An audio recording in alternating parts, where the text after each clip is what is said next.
For Marvel.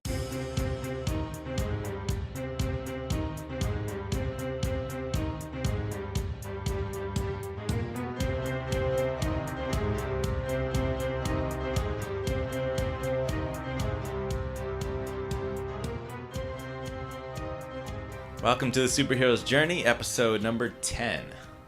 My name is Carl Freemerman, and my co-host, Brian Shores. We are back after our short little hiatus. Yeah, little sabbatical. Hopefully somebody noticed and cared that we were gone. I'm sure you guys were trying to tweet and email about our absence, but your tear-stained keyboards just fritzed out and could not reach out. Sounds so depressing. Yeah, right?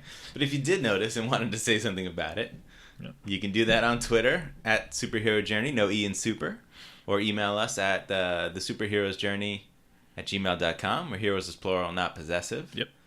Of course, this episode also is a little late, so maybe you're still worried that you're not getting the content. Yeah, just a few hours. Yeah, well, we'll go back to our normal schedule, releasing Tuesday early morning. Yeah. So without further ado, we'll start this huge week of news and possibly, boy, it's going to be a lot. Yeah, we're going to have a lot of words to say about a lot of things. Yeah, San Diego Comic-Con happened. Yep, and neither of us were present, even though that would have been the best lie, to be like, we were there, yeah, we just didn't have the opportunity to record. Let's go back. Let's just pretend that that's why. You know, if we were there, we probably would have tweeted from there at some point. Put something up, right? Both of our followers would have been so impressed. I know, they would have. Yep. So, let's start with Marvel. All right. And the first point of news, we're going to talk about Ant-Man and the Wasp. Yes. We had some awesome casting news, in my opinion. Yeah, I'm fairly excited about this. Yeah, Michelle Pfeiffer is going to play Janet Van Dyne. Catwoman returns. Exactly. Yep. And she's the original Wasp in the Ant-Man movie. Yep, who we watched perish in the first one in flashback. So I'm wondering if because this can't be another flashback though, right? Well, they could do both, right? Yeah. They could do some de-aging on Michelle Pfeiffer, just like they've done on Michael Douglas. Michael Douglas. Yep. And actually, have they ever done that on a woman? Now that I think about it. I remember with him, Robert Downey Jr., kind of a cheesy effect done with Patrick Stewart and Ian McKellen. I don't remember. But on a woman, right? Yeah. I don't know. That's very sexist. Yeah, right? Equal opportunity. They made, what's her name, Agent Carter older. Yeah. With CG. Yeah. But not younger. So, you know what? Do it. I want to see young Michelle Pfeiffer again. Yeah. You know, going out there doing stuff as the Wasp a little bit. Maybe we get a little context, a little mission. Maybe see something of their relationship. That'd be great. Yeah. Or maybe just like see her perspective of what happened when she shrunk down to subatomic. Yeah, anything like that would be interesting. I'd love to see it. And of course, we'll hopefully see just her in present time. They go to rescue her. Yeah. See how that goes. Should be great. She's great. No, the casting for this movie is turning out really great. And we've got a couple other casting ones here. I'll save the other big one for last. Okay. We've got a woman named Hannah John Kamen who's going to play the Ghost, which looks to be probably the villain of the movie. Yeah, I would imagine. Originally a male character who's an Iron Man villain in the comics, who has a suit that can make him invisible or intangible. Yeah. Which sounds great. I think that's a good, for a good power set that could go against Ant-Man. You know? Yeah, and I love that it's going against type that like so many things do, where it's like, okay, we got this guy with these powers, so now his bad guy has to have the exact same powers. Like, I think that's actually kind of exciting to give a different power set to the big bad for the movie. Yeah, and it's sort of like a comparable thing, you know. It can be difficult for them, and it can be interesting creative things that they do with it. Yeah. You know, we got the intangibility in X-Men with Shadowcat a little bit. Vision has it. Right, Vision has it too, yeah. But we don't see a lot of it, so it would be cool. It's a cool ability. I like to see more of it. Yeah. I'd actually love to see a line where, in the movie where, like, Ghost, like, goes through... or tries to go through or attempts to go through Ant-Man, and he just bugs out because he has flashbacks when Vision phased through him. Or at least he referenced it in some way. He's like, oh, I saw someone else who could do that, or it's whatever. Yeah, just like really panicked. He's like, I hate when people do that. Yeah, Like, yeah. Uh-huh. That'd be good. Yeah.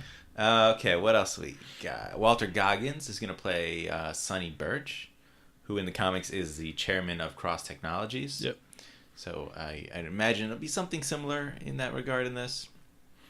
I don't know. I mean, Walter Goggins, I don't know too well. I know people like him. I know. Yeah, I know him well enough that like if he shows up in something, I know I'm gonna enjoy him. Yeah, but, I've like, seen him. Like when I saw the guy, I'm like, okay, I remember him. I just Yeah. I don't remember his roles off the top of my head. Yeah. But he's good. Mm-hmm. And then the other big one is Lawrence Fishburne is going to play Dr. Bill Foster, also known as Goliath. Yeah, which is gonna be pretty awesome. Yeah, interesting. That we had the Giant Man thing, and Goliath also has the same basically same ability. Mm-hmm. I wonder if he's going to be tied into that ability somehow, or he's just going to be some other character not related to that. That would be weird if he wasn't, but maybe he helped work on that Giant Man part of it, and we'll find that out. Like maybe at the beginning of it, he'll just be working on their team, or who knows. Yeah, because I'm trying to remember the. And I guess I could just look back in old comics to see, but because I thought Clint Barton was the original Goliath, because I thought after Ant-Man left the Avengers, Clint Barton took up the Goliath mantle for a little while, and then it went to. Well, this is not the. I know this is. He's not the original Goliath. Yeah, I read that. Yeah, so I think he might be the second role. It would be kind of awesome to see like Hawkeye just for no reason become huge, but no, I'm excited for that. To have, have him be like a sidekick or something, or just I don't know if he's going to be like a SHIELD agent or anything like that, but. Yeah, I mean, however they play it, it's cool that they're introducing another character, and with Lawrence Fishburne playing him, and that's fantastic. Who doesn't like Lawrence Fishburne? Yeah. Now, what would be really awesome is if, in order to do this, he has to take either a red pill or a blue pill. Yeah, I mean, it would make sense. Yeah. Right? I mean, they essentially do have the red and the blue for the Yeah, for the Ant-Man, it's the red and the blue is the grow and the shrink. Yeah. Pill essentially, or color. Yeah. Okay. So no, I'm sold. That has to happen now. Yeah, a reference to it has to happen. That would be fantastic. Yeah. All right. That's enough on that. I mean, I'm super excited for Ant-Man to watch because I love the first one, and easily, arguably probably my favorite of the MCU movies. I think. Yeah, and considering the little bit of trouble it had with Edgar Wright. Yeah, Edgar Wright leaving, but they did get a new director before they had to start filming, so didn't change. It didn't really sidetrack them, but they had to make some changes. So now we'll see like a production where there's no interference or problems. Not that the movie was bad, because it was still really good. Yeah, because regardless of whatever happened, they still had a very, very fun, successful movie. Yeah, so I'm hoping for an even better movie. Yeah. So the next thing that happened at Marvel's panel was Captain Marvel. Yeah. Got some news on that. Pretty excited about this news. Yeah, so it's going to be set in the 90s, and the villain's going to be the Skrulls. Yep. Who, if anybody doesn't know, are these shape-shifting aliens. Yep. Who at many times have taken the place of many different superheroes. Yeah, I think originally Fantastic Four were the first that they replaced, but which I was surprised that they were actually bringing the Skrulls, and I was really excited because I know in the Marvel Ultimate Comics, I believe they introduced the Chitauri as a more like menacing version of the Skrulls, because they could still like shapeshift in the comics and stuff like that. They just didn't want to call them something as silly as the Skrulls. Oh, okay, I didn't know that. That was my understanding at the time anyway, but so now I'm really excited. And then they brought the Chitauri in to obviously the first Avengers, and I'm super excited that they're actually going to do the Skrulls proper, because that actually then brings in the possibility of doing Dr. Spectrum, because I have to bring everything back to Green Lantern. I don't even know. Dr. Spectrum. Is that a Marvel version of a Green Lantern? Yeah, originally a villain, and then a hero, Joe Ledger. Basically, the long short of it is Skrull as a punishment was like either turned into or captured in a prism that essentially gave the power of essentially of like hard light constructs like a Green Lantern ring. Okay. And then it went to this astronaut Joe Ledger, who then would use it to basically be a villain and then a hero. So Yeah, bringing in the Skrulls could potentially lead to a lot of different things in the MCU. The Skrulls are at war with the Kree. It's like the major galactic war that's going on in that universe. The Kree have been alluded to and talked about, and there was Ronan, who is a Kree in Guardians of the Galaxy, and in Agents of Shield, we did see the Kree as well. Yeah, bringing Coulson back to life. Yeah, and Captain Marvel, her origin is from the Kree. She gets her powers from the original Captain Marvel, who was a Kree, soldier. Which also wasn't. You would know this better than I would, because I know you're more of a fan. But weren't the Kree also who brought the Terrigen Mist to Earth? Right. So the Kree also created the Inhumans. Yeah. They were an experiment of the Kree to create these. They were supposed to be superhuman weapons that they created using human DNA and mixing it with their stuff and the whole Terrigenesis thing. So, I don't know if they're gonna ever get into the Inhumans, because that's on the TV side. Yeah. And that might not go so well. So. Yeah, it seems like there's a pretty hard divide now between the TV and the movies. Yeah. Like, it's like they reference each other vaguely, but they don't cross. Which still doesn't wash for me. I don't know. Yeah, the expanded TV stuff, I don't know how that's going to go. I think S.H.I.E.L.D. is going to be the one that's still most closely related to the MCU, even though it doesn't actually directly cross over. Yeah, I mean, I don't think they have in a while, because I know they did to push for Age of Ultron, and then maybe Winter Soldier, or I think they did something. Yeah. Either way, I could see, being that this is in the 90s, maybe they do have some reference and they do something in S.H.I.E.L.D. relating to that in the 90s. They could do a flashback thing. Who knows? Yeah. We could get Coulson back in Captain Marvel. Yeah. Because he would be a young upstart Coulson. Yeah. May before she's all damaged. Okay, let's not go that far. They're not going to bring in May. You bring Coulson. You have two little kids running around, and they're like, Fitzsimmons, get back there. This is official S.H.I.E.L.D. field trip. Yeah, so no, I mean, I imagine the Kree will be part of this too, because I think her powers will probably still have some sort of origin in that. Yeah. So that'll be interesting. And they also showed some concept art for Captain Marvel's costume. Yeah. And it was, of course, drawn as Brie Larson, and she has the modern suit that's in the comics right now. Yeah, which I thought was really cool, because there were. And this just might be me layering fanboyism onto it, but it definitely looked like there was some tie-ins together between the Captain Marvel suit and the Winter Soldier Captain America super soldier costume, where you have the brown straps just over the shoulders, and the cutout for where the stripes and the star are gonna be. But I mean, it's concept art. Yeah. But I just think that would be a really nice touch if even visually there was that cue that brought it together. Yeah, I mean, it looks great in the art. Oh yeah, I love that costume anyway. That's leagues above what the original Captain Marvel costume was. Yeah, and it's also it's a very classic superhero looking suit or costume that it doesn't look ridiculous. You buy it. And then. The other little bit of news that you were just really excited about relating to Captain Marvel. Who else is appearing in it, Brian? Oh, yes. Sorry. I'm overwhelmed with news. Nick Fury. A two-eyed Nick Fury. Super exciting. Yeah. I mean, come on, dude. With any luck, we'll get to watch him lose an eye. Yeah, I mean, that would and be I great. really hope that it's something stupid, he walks into a door. They survive this whole thing. That's the after credit scene. He just walks into a door. He's like, darn it. But it's Sam Jackson, so he wouldn't say darn. But that's right. Yeah, he would say gosh darn. Yeah, and then kick rocks or something. Might say something about snakes on a plane. Yeah, who knows? Yeah, maybe. That's how he loses it. A snake on a plane. A snake on a plane. The raptor from Jurassic Park just comes back, just claws him in the eye. I wanted to talk about the 90s setting a little bit. Yeah. I'm sort of confused, though. It doesn't bother me. I don't think it's going to be bad for that. But it is a little strange that Captain Marvel is going to be in the 90s. Is the whole movie going to be in the 90s? What's going to have happened to her? Why don't we know about her? That's the thing that kind of confused me. Not so much worried me, but confused me. Because I almost assume she's going to have to retire or die before Iron Man starts. Well, she could get lost in space. Yeah. That's probably more likely, because then she could come back via, well, obviously not in Infinity War, because...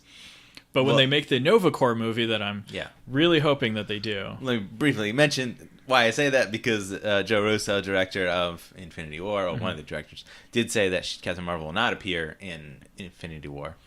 Yeah. But she'll probably be in the second one, I imagine. Well, here's the other thing with this, and this kind of goes into a conversation we've had many times in person and on the podcast about like the X-Men movies. Like, okay, for people like us who like were born in the 80s, the 90s don't seem like it was that long ago, but that was like over 20 years ago. We're pushing 30 years on that. Yeah. So, I mean, and Brie Larson's late 20s, right? So, you know, late 20s in the 90s, so she'd be like late 40s, you know, by the time Infinity War comes around. Well, I imagine she's not going to age. Via her powers, she probably will just not age. Or they do a whole Winter Soldier thing. She's trapped on ice. Or the Collector had her the whole time. The whole time. He could have. It was the whole time. It was the Collector. Well, it's like that's his thing. He just likes having like one of a kind things. Yeah, so like, never know. So the Guardians, like he gets her, and like she's on ice, and then the Guardians of the Galaxy happen. She's free, and then her whole thing is just trying to get back to Earth.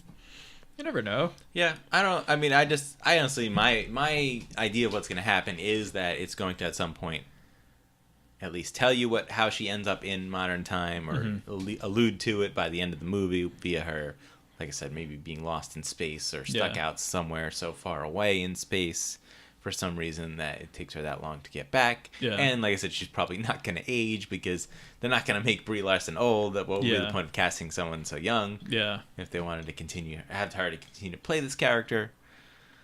Although, in my thoughts, I was just realizing there is a chance she might not also be in the fourth Avengers movie. Yeah. Because Captain Marvel's movie is farther off than that. And probably isn't really fully written. I'm not sure how much they've written, if they have the script done at all yet. Unless she shows up in the fourth Avengers movie like a SpiderMan cameo. Yeah, they could pull it off, but I don't know how much they have planned yet. That could be a reason why, definitely the reason why she's not in Avengers 3, because they don't exactly know where things are taking place. But if they're saying it's in the 90s, then for sure they have a lot more information about where she is now. So. Yeah. I don't know. I don't know. I really have no idea where it's going, and I kind of like that. I'm just really excited to see just the little bits of information that kind of trickle out. Plus, I think 90s nostalgia is probably all the rage right now. Yeah. We've moved on past 80s nostalgia into 90s. I don't know. That Thor trailer looks pretty 80s. It does, yeah. But I think that's kind of the last bit of Stranger Things is Stranger Things, yeah. But, I mean, we'll see how X-Men fares with the 90s. Yeah. Yeah, well, yeah, that's another one, yeah. So, yeah. 2 90s superhero movies. Yeah. But, X-Men, heard nothing about that from Comic-Con at all. Yeah, that's true. There was nothing about Deadpool, Dark Phoenix, or New Mutants. Yes. Very true. Yeah, because Fox had their panel, and they didn't say a word about it. Interesting. Very interesting. Yeah. Which one's coming soon? Deadpool 2, I guess everything is next year. There's nothing really right away. Yeah. One of them is earlier next year, either Deadpool or New Mutants. I think Deadpool, because, it's the only one that started filming, right? Yeah, I think so. All right. Yeah. All right, so the Thor trailer. Yes. Amazing. Just delightful in every way. Incredible. like it looks... Look, okay, I have to ape, probably one of the most popular YouTube comments for it, but as Guardians of the Galaxy.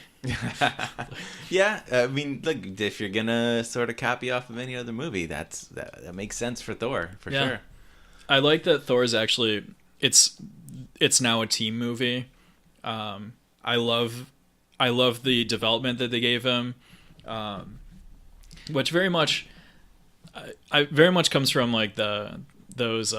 the roommate videos that they put on YouTube where now or at least now it seems like there's an understanding as to why he's so colloquial with everything that he says, like referring to Hulk as not in this trailer, but in the previous one, a friend from work. Yeah. Like why everything is in all like old English, but this trailer looks so much fun. It does. You know, the humor in it is just fantastic. I mean, Chris Hemsworth, I don't know where he's just coming out of nowhere with these just perfect on point like comments, jokes. Yeah, well, I think he really honed that skill in the Ghostbusters reboot. Oh yeah, where he was funny in an awful stupid role. Yeah, where he was funny, but not in the way they meant him to be funny. Yeah, funny where it just hurt to watch. This actually looks like genuinely funny. I mean, it's just it's so hilarious with the whole like him and Hulk in the end. Yeah. Like the Hulk's like raging fire, Thor's like smoldering fire. Or where he's like, we had a fight. Did I win? No, I won. That doesn't sound right. No, that definitely happened. He was like, I won easily. In the beginning where he's just like, oh, you know, lots happened, you know, lost my hammer. Like a day ago, so that still sings. Yeah. That was great. Yeah, it's so good. You know what? Okay, with Hela, I really like. I was a little worried that we weren't going to see a lot of that like crazy horned headdress thing. Yeah. But no, we see it a bunch of times, and we see her like forming it on her head. Yeah. So that's cool. That's a really cool visual. I definitely want to see more of that. Oh no, this was a pretty looking trailer. Like it was so nice to look at. Like I don't like I have an understanding of like what the story is, but like this is just it was a perfect like tonal trailer. We get to see Valkyrie in her actual like Valkyrie outfit, I guess now, where it's white and armored looking. It looks really cool.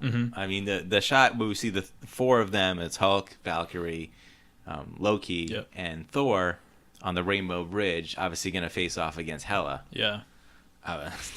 This is going to be incredible. She must be so powerful that they're all four of them are going to somehow fight her. Yeah. And then in the end of the trailer, it looks like it's going to take Thor getting some other power or ability. He's like lightning like steroids or something. Yeah. Which, if you remember, we talked about in the Lego toy spoiler. Yep. That they showed him with the glowing blue eyes and the sort of lightning surging around his hands and everything.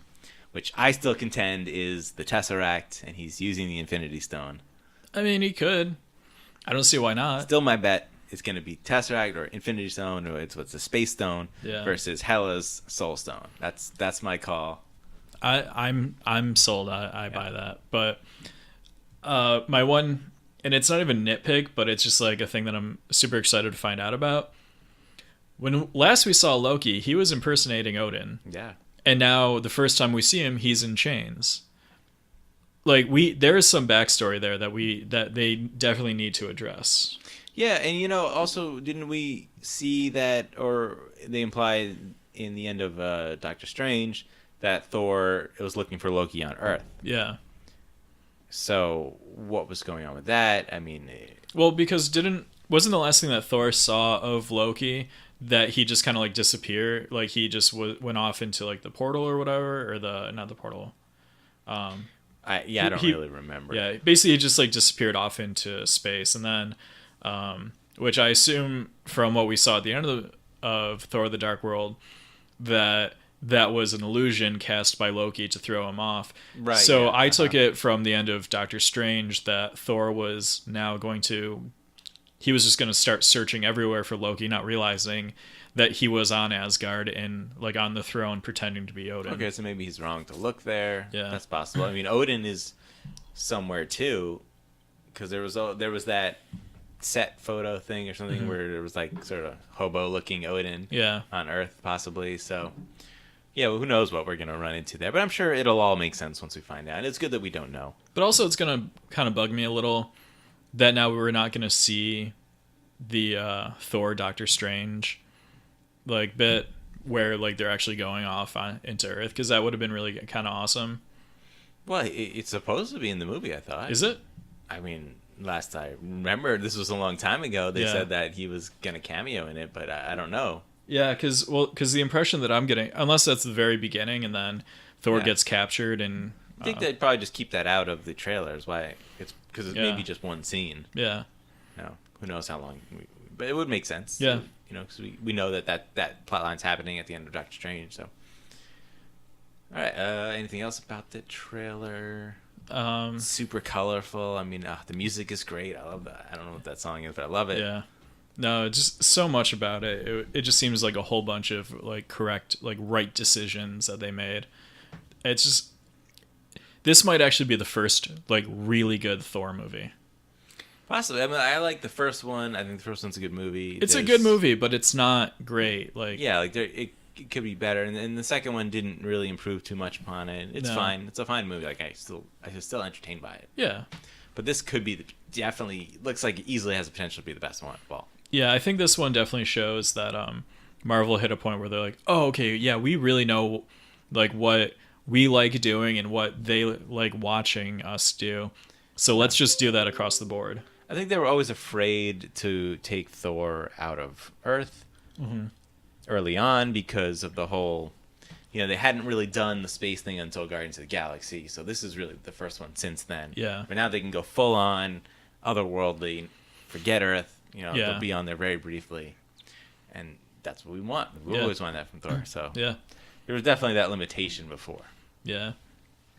All right, let's move on. They showed some Black Panther footage at Comic-Con. Yeah. Of course, we didn't get to see it. Nope. It would be nice. Everyone says it looks amazing. This great action sequences they showed. Everyone was super impressed. The two things that stood out to me that I read about this was that Claw had a prosthetic arm that's going to be his sonic gun. Yeah. Which is, of course, what happens in the comics. And that's awesome. I definitely want to see that. No. I hope it transforms. I want it to see it like it looks like a normal hand almost. Yeah. And then it transforms into this gun thing. That'd be badass. Yeah, that'd be great. Like the hand, like either just like I would hope that it kind of just like maybe like he makes a fist and then it just like opens up, goes over, and then the thing comes out. I think that'd be really cool looking visual. Yeah, however, or like the hand sort of maybe folds back or opens up or something and becomes something. It would be neat. I want to see some cool effect. Yeah, for sure. And then also T'Challa apparently has some sort of civilian suit that can change into the Black Panther suit. Yeah, like the equivalent of like the Tony Stark like briefcase Iron Man suit maybe, but yeah. Cool. I mean, it's a cool idea to have because he wouldn't even be able to change on the fly somehow. Yeah. So that's neat. Yeah. I missed that suitcase suit that we saw in Iron Man 2. That was so cool. It was awesome. It was a great moment in that movie. That's one of the best scenes, probably the best scene in that whole movie, the whole race sequence. Yeah. Yeah, that whole... I mean, it got a little silly toward the middle where like Happy's like ramming the car, but even that was kind of funny. Like, yeah. But yeah, no, that was one of the best action sequences just in that movie. Yeah, really cool. Yeah. All right. Anything else on Black Panther? I heard, and again, without actually seeing the footage, I can neither confirm nor deny this, but I did hear that Killmonger is going to at some point have a golden version of the Black Panther suit, which could be cool, but at the same time, it's a little close to the Iron Man, Ironmonger thing. Yeah, I mean, like to be expected, usually the first villain of any of these superhero movies is the antithesis, same type of power set. Yeah. Evil version type character. Yeah, which I mean, it's fine. Yeah. I mean, he's going to have to be able to fight him somehow, so he's going to need some sort of suit or something. Yeah. So, I imagine if it is a gold version, it's not going to be exactly the same. It's not going to be like, oh, we'll just paint it gold and use the same effect. It's like adamantium instead of vibranium or something. Like they introduced adamantium just on the fly. Yeah. They're like, yeah, this is ours now. Whatever. Yeah. Deal with it, Fox. Don't worry about it. We got Sue this. us. We're Disney. Yeah. Like we'll buy you. All right. Last thing for Marvel movies, anyway. Yep. We're going to talk about Infinity War and the trailer that leaked. Yes.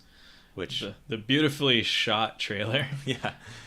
It's of course it sucks to watch it this way, and it's really hard to see anything that's going on. I mean, you can see it's like at an angle. Yeah, it's definitely somebody who was like front row, all the way to the left, like just like looking up. I honestly think they were really trying to hide camera Yeah. or phone, whatever Oh, no they're doubt. recording with. So that's why it has that weird angle. Yeah. As well as you could hear whoever it is, like either right next to it or the guy himself, like just shouting, like Just losing "Woo, their mind over yeah!" it. Every time like something happens, every time a character that they know Yeah. somewhere else shows up. Yeah. But I can't wait to see this. It looks really incredible. It sounds incredible, and all the sure. If you want to read about, there's descriptions of what you can see in this trailer, but Yeah. we see Thanos, fighting a couple of different people. We see, I mean, we get to see the first real team up, like, across movies, where Right. it starts off with Thor being rescued by the Guardians of the Galaxy. yeah, in space for Yeah. some reason. I imagine after the effects of Ragnarok. Right, yeah. Yeah, we see. I know they say you see Star-Lord and Doctor Strange and fighting Thanos at one point. Yeah. I know on the I don't remember actually seeing it, but then again we also only really saw like 2/3 of the screen. But in the poster we get to actually see teenage Groot, which was cool. Yeah, that looks cool too. Yeah. I like that Thanos doesn't have his armor Yeah. and he doesn't have a helmet. Yeah, he's just Thanos. Yeah. Which I imagine as he gets more Infinity Stones with the gauntlet, he probably decks himself out with that to match it. Yeah, I'm but- sure he could just like will that into existence Yeah. later in the movie when he needs to, but I like to see him in a different look. It'd be great after he gets like the reality gem or whatever. Like he gets that and that gives him the rest. Like he then wills like the rest of his stuff. That would be cool. Yeah, I mean, I did read this one thing from the directors. They were saying that one of the reason that he doesn't have the armor is because it's like, and they said it was something sort of like a spiritual journey for him. Like he doesn't need the armor at this point because he has this extra power with the Infinity Stones. Yeah. And maybe he'll show it off later, but like there is a reason why he decides not to have it apparently. Oh, okay. Which is, I mean, like this, it's everything we see for this. The poster that they released with all the characters on it, we get to see. Not Ant-Man. Yeah, this is like a mystery that I just sort of ran into because I saw one version of the poster where it's 3 different pieces, right, all put together. Yeah, it's like the triptych. And in one of them, Ant-Man is on Iron Man's shoulder. It's a little Ant-Man. Because someone pointed out somewhere I was reading in a comment, like, hey, where the hell's Ant-Man? Maybe he's too small for us to see. And I was like, oh, yeah, there he is, right on Iron Man's shoulder. Yeah. But then I looked it up elsewhere, and there's a version that doesn't have him. Yeah. And I don't know. Okay, no, let me correct you. Every version doesn't have Ant-Man. It's just that one that you found. Well, yeah, but I saw it on multiple sites. I don't know. So, like, somebody picked up that version, and maybe it's floating around. I don't know if it's real or not, but it would make sense. I believe Ant-Man's probably going to be in this movie. It's somewhere. I can't imagine him not. Yeah. But, yeah. So that's a little mystery. I'd love to figure out later on. But the poster, man, you get to see Captain America with his beard, long hair, and his non-Captain America looking out costume. Yeah, which I still maintain is his Winter Soldier costume, like from the beginning, but he just rips off the silver bits, like the stars and the stripes, for him to be Nomad. Because you can see, like on the poster, you can see where the star was, and it's all kind of like torn up. Yeah, so. It definitely looks like it's almost the same suit. I don't know if it is or not, but it's gonna be cool to see him like that, an infant suit like that. And then we also see Black Widow with blonde hair for some reason. Yeah, which that was kind of weird. Because you had the one thought. She must be in hiding. It's like disguise. She's just trying not to be found. Yeah, which I mean it would make sense because she did turn against the Avengers, almost like to help Cap get away, so she, for all intents and purposes, could just be on the run. I'm sure she'd be just as wanted because she did betray them, and that would be a crime to go against them, I imagine. Yeah. What else do we got on this? We already said Captain Marvel's not going to appear in the movie. Yeah. The one nitpicky thing that I have that I can't stand this. SpiderMan has the suit from that Tony Stark made at the end of Homecoming, which I just thought was a really kind of dumb looking suit. Yeah, it does show up in the trailer actually, which is cool. Yeah, I hate the gold highlights on it. Like it looks gaudy. It looks like something like your grandmother would wear. Like maybe not specifically that. Yeah, my grandma has spider powers, by the way. No, I mean your like grandma likes gold, huh? Yeah, no, it's just like really kind of my grandma. She has like these grandma sweaters. There's just like all these like really gaudy like gold highlights and stuff. But I mean, like I'm sorry, black, red, blue, and gold does not look good together. Yeah, but Iron Man made it. Like, he wanted to add a little bit of flash to it. Like, I get why it's there. Like, I don't mind it. I actually think it's kind of cool looking, and I think it's cool that he gets like a space worthy costume. Yeah, I think it's probably going to make sense in that it's probably a more durable, a more armored type suit. That it definitely looks armored. Yeah. And even if you don't love it, I think the good thing about it is that Spider-Man has had so many different suits throughout the ages in the comics. And it's cool that we're going to get to see him wearing a different suit. That's not going to be his normal suit. He's going to just be wearing it for the purposes of this movie. Yeah. And probably for this conflict he's given it. Yeah, like there's probably going to be a thing where he goes like, where Stark goes like, kid, you're going to need the upgrade. Right. He's like, we're going in some stuff. I'm not going to have Aunt May kill me. Now, what would be an awesome surprise is if this suit has the Iron Spider, like spider arms on it. I would hate that so much. I would be so angry. I hated that so much in the comics, dude. Yeah, but it's a cool little like surprise thing to happen in this movie where it wouldn't surprise me. Maybe those gold layers. Oh, those turn into. They come out and they're the arms. Yeah, now the arms are gold and the rest of the suit. Yeah, that makes me so sad. You're gonna love it, Ryan. No, I'm not. It's gonna happen, and you're just gonna have this like shocked, odd look on your face. I'm just gonna be sitting behind you in the theater again, and just from behind, you're just gonna hear what the. No, you're gonna be a child again in that moment. And you're just gonna love every minute of it. I mean, I'm gonna love every minute of the movie. Like, I'm just not gonna love that suit. Like, they're gonna have to do somewhat of a redesign. Like, I don't love the look of that suit. Well, it's not being redesigned. Obviously, that's the way it is for this movie. No, I'm calling the president of Hollywood. I wouldn't be. I mean, I would think we probably will never see it again after this movie. Fingers crossed. See, what would be really awesome is if that's a misdirect and Peter Parker's not in there. The suit is acting autonomously, and then Peter is also running around in his other costume. Oh, there you go. And then they do a fake out where it looks like they kill Spider-Man. Yeah, and then he just pops out. It was the suit all along. Yep. By itself. Yeah. There, I saved the movie. You saved the movie. By having a dumb death fake out. Exactly. Great. What are we? Batman vs Superman over here? Exactly. Yes. All right. Speaking of Batman vs Superman, we're gonna move on. Do we have to? No, but we're gonna talk about DC. Okay. And all of their announcements via the San Diego Comic-Con. Oh, so many. So this first one's a big one. It's about the Flash movie. And I don't know if it's going to literally be called Flashpoint, although they're sort of implying that it might be. And my understanding is that's the title of the movie now. Like it's just Flashpoint. Yeah. It's not the Flashpoint, which would sound terrible. Yeah. The Flashpoint. But just to call it, if you're gonna see this on the banner somewhere in the movie theater, like, oh, it's just a movie called Flashpoint, like that's kind of odd.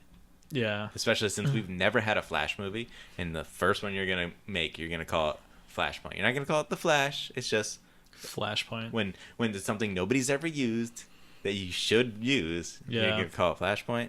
Like, please don't do that. I don't know. Kind of. And I also have a feeling that this is not going to be the title of the movie. I have a feeling that's going to go through yet another rewrite.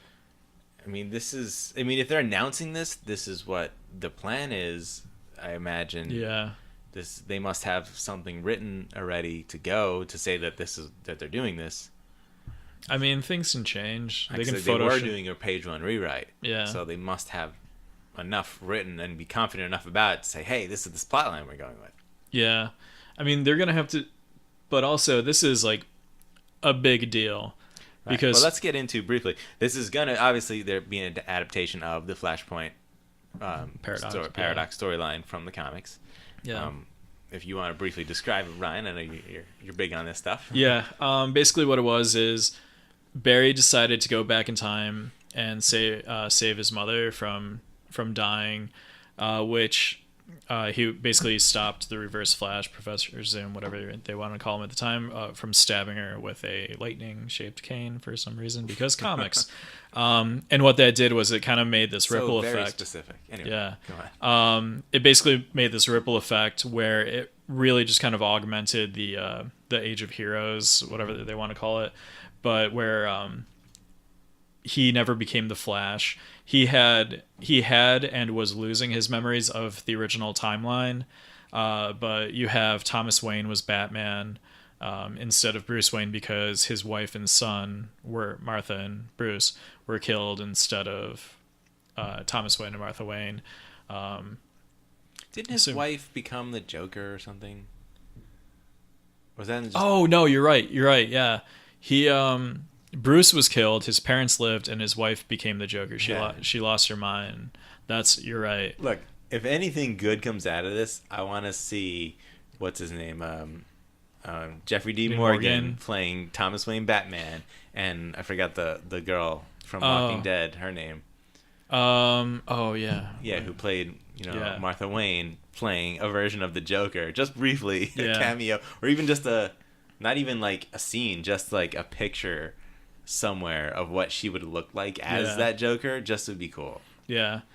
I don't know. I think I would put money on it that we could just Google that and somebody on DeviantArt has photoshopped that already. Yeah, I'm sure. But no, that would be incredible. But all kinds of wild stuff happens in the story. I watched the animated version, which I don't know, it's not exactly like the comics, but it's a good example. There's also a war between the Atlanteans and the Amazonians. Yeah, which that was really awesome. Yeah. I mean, all this stuff, makes me wonder, like, are they going to do this? If it's a Flash movie, is it going to be like a kind of, Captain America Civil War scenario where it's kind of people are like, oh, it's an Avengers movie because it has so many characters in it. Are they going to do a Flash movie that's a sort of a Justice League movie, because it has almost everybody in it? Yeah, I have no idea. And honestly, I don't even think DC has any idea at this point. Honestly, like, the better thing to do would be to make a movie called Justice League: Flashpoint. Yeah. Because then, obviously, you avoid the ridiculousness of The Flash: Flashpoint, which sounds stupid. But I don't know why. Like, this is something we talked about and sort of dreamed would happen. Yeah, that this is all a dark timeline. Yeah. And we were talking about this before we started recording. We kind of both hope that the DCEU that's going right now is the dark timeline, and Flashpoint is then going to be like the Ezra Miller Flash going back and setting things right, and then bringing back the more like hopeful and positive and bright DC like, universe. We can hope it can be the reset of the DCEU, going back to a more traditional version of these characters that we all want to see. Yeah. And my wild idea, which probably won't happen, but if rumors be it that Ben Affleck may not continue too far into this, do we Flashpoint it and that now Thomas Wayne, Jeffrey Dean Morgan, is Batman, and he is the only Batman in the normal timeline now, or the happier timeline, and he's not the more what's it called? Murderous. Yeah, right. The more murderous, the crazier, more wild, ruthless Batman that he is in the Flashpoint story. Because guess what? We already have that in the modern storyline, so you could switch it up and make it go the other way. Yeah, I mean, my hope is kind of a little different from that. Is that they don't do exactly Flashpoint, but they reset it and they give Ben Affleck the out that he may or may not be looking for, and just say that Bruce Wayne had died and he moved the mantle on to whether it's Dick Grayson takes over as Batman, or they go the Terry McGinnis route and just have him be just following, just have a bit of dialogue where he's like, yeah, Bruce trained me for a couple years, but the life just got to him, and or be like, yeah, the Joker finally got him, or something like that. And I mean, it's a nice dream and all, but when you're talking about it, all I'm thinking of is we're gonna get Terry McGinnis with that old Bruce Wayne. Like, that sucks. It's not ideal. Yeah. I mean, I've said many times, and even on the podcast, my hope is that one day they do a live action Batman Beyond movie where they have Clint Eastwood playing old Bruce Wayne. Yeah, they better hurry, because Clint Eastwood, he's getting up there. I'm not sure how many movies he's got left in him. Yeah, well, I mean, come on, President of Hollywood, just give me a writing job. I'll get this done. Exactly. No, okay. Going more on my idea. Yeah. My crazy wild idea Yeah. with Thomas Wayne is the only Batman now in the new universe. You could have him in that, okay, Bruce died, right? And that was what sent him to become Batman. And he keeps training these Robin characters as a sort of way to like fulfill and replace a son that he didn't get to raise anymore. Okay. And that would be a good way to explain why we have Nightwing and whoever else. Yeah. Yeah, I'd be into that. Yeah. I mean, I'm in no way opposed to this idea. I really enjoy Jeffrey Dean Morgan, and like I think this could really work out really well. All right, so WB, if you're listening, yeah, give us a call. We'll put some ideas to paper. And Carl, I already have a call out to the president of Hollywood. So the president of Hollywood, yeah, Mr. Hollywood, dear Mr. Hollywood, I have the following ideas. Oh man! All right, so all right, we were talking about the Flashpoint movie. Yeah. Okay, this could happen. This is happening. Well, potentially. I mean, they've had how many false starts with the Flash? Right. It's just so bizarre to actually do. Like, if it isn't what we want it to be, a reset of the universe, then it's really strange for them to start doing alternate versions of characters that we barely know. Yeah. No, that... And I will say that after Batman, Superman, and Wonder Woman, Flash is the one who we've seen the most of. Because he's had, 2 or 3 appearances now? I guess, yeah. Because he had the brief... He had 2. Yeah, 2. Yeah. Because he had the 2 brief... the 2 brief cameos in Batman vs. Superman, and then the one in Suicide Squad. Yeah. I mean, Aquaman, we're seeing a lot of him being shown off. His movie is filming already. Yeah. But I think he'll be featured more. I mean, we don't know. We'll see. We'll talk more about them when we get to the trailer. Trailer. So let's move on to, we got sort of an official slate of upcoming DC movies. A slate that confuses me, but yeah. So we've got Wonder Woman 2, Suicide Squad 2, Green Lantern Corps, Justice League Dark, The Batman, Batgirl, and Shazam. Yeah. Which Shazam, they're saying, is going to be the next one that they're making after like the Justice Leagues and Aquaman. Which I guess they announced that at Comic-Con that's going to be the next one that they're pushing through. So not even Flashpoint or Wonder Woman 2. Yeah. Hard to believe considering there's 0 casting for that movie. Yeah, because I think they've also said that Black Adam's not going to be in it. Correct. And that's the only person they had cast. Yeah. So the casting went from 1 to 0. Yeah. So who's playing Shazam and who else is in this movie? Do they even know what characters are in this movie? Do they have a script? No. I don't know. I don't know how this is the next movie, but if it is, it's probably going to be a fast-tracked disaster. Just like Suicide Squad. Yeah. Certainly hope not. Yeah, I mean, regardless of how bad it might turn out, I'm still super excited for Green Lantern because I love the concept of the character. Yeah, and they confirmed the Hal Jordan, Jon Stewart duo leading the buddy this cop. Movie. Lethal Weapon in Space, where Jon Stewart's too old for this stuff, even though he's younger than Hal Jordan. They just cast Mel Gibson and Danny Glover. Yeah. And they're both really old. Yeah. Green Lanterns. I mean, I'd buy it. I mean, why not? Just make them the honor guard. And they're training Sean William Scott as Gardner. You can't see me gesticulating right now. I really want Sean William Scott to play Guy Gardner. You don't get better casting than that. He's sort of so fallen out of favor with the industry, I though. don't like, where care. Is he? Why? It's not like he was... his whole Stifler bit got old, and he got typecast for that. Yeah, and then, because I think he tried to do some other style roles with, like, what was that, Mr. Woodcock, where he was the one who was getting bullied. I didn't even see that.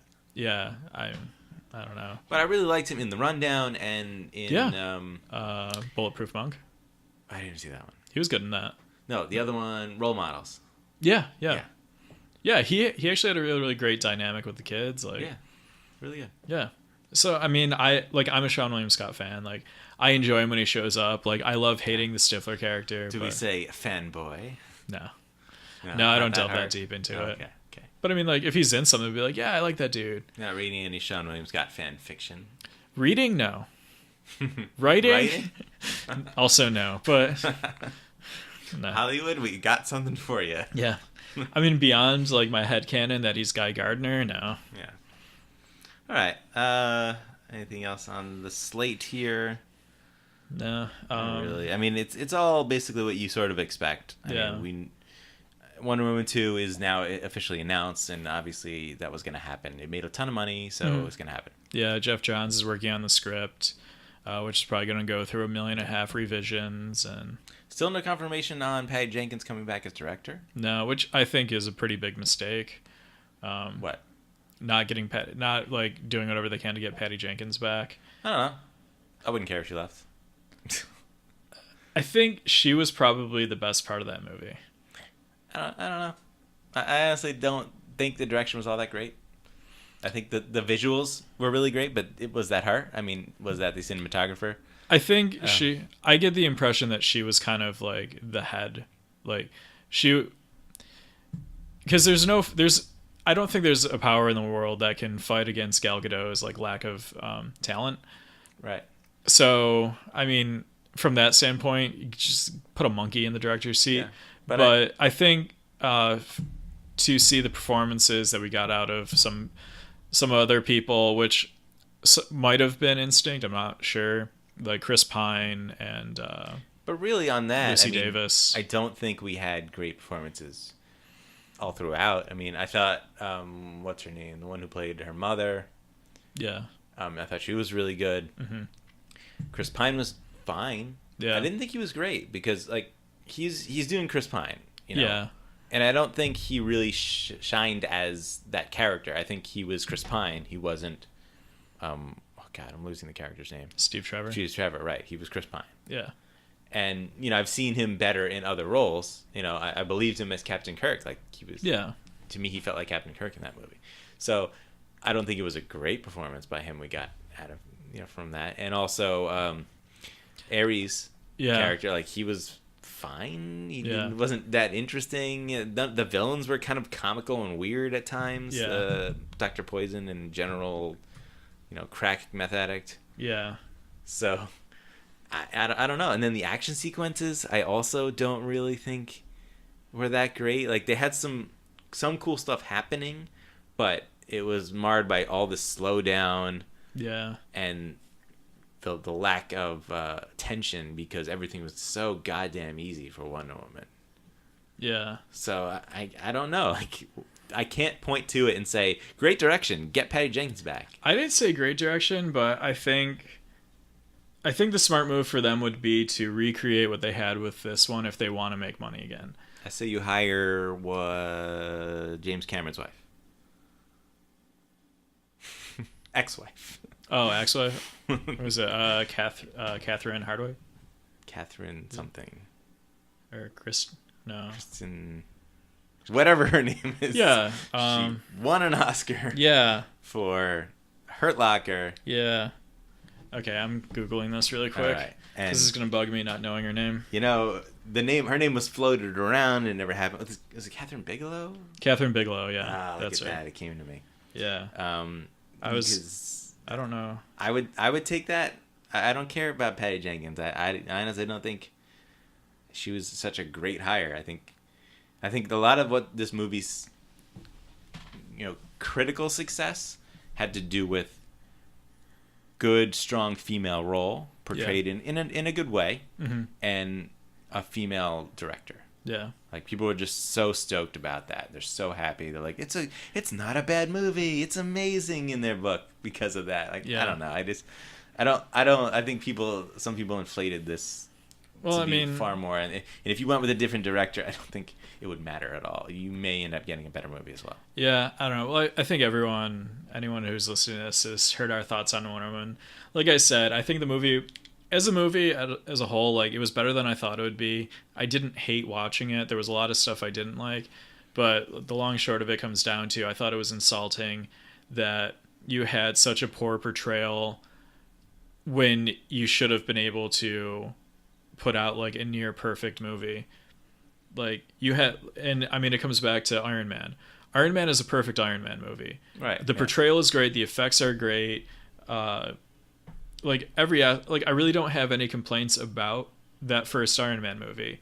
Like there's some things that are a little wonky, whatever, but that's what Wonder Woman should have been. Not a male-driven movie, not a male-skewed movie, not a male-directed movie, not a male-acted movie, but you should have had like a spiritually faithful movie to the source material, just like Iron Man, just like Hellboy, where like it's respectful to the character. Otherwise, I still think it's insulting that that movie was put out and given this much love and acclaim, because it seemed like it shouldn't have seemed like a desperate, like, this, we finally see a strong woman character, which you do, but it should have been a good strong woman character. It should have been someone who's able to do an accent other than their own. Yeah, of course. Like, you know, I don't know. I don't want to attack the movie. Yeah, I mean, you sort of can't blame that because they got saddled with that casting because of Zack Snyder. So yeah. Anyway, about some of these other movies in the slate. I mean, Suicide Squad 2, obviously that's happening. I just couldn't care less about that.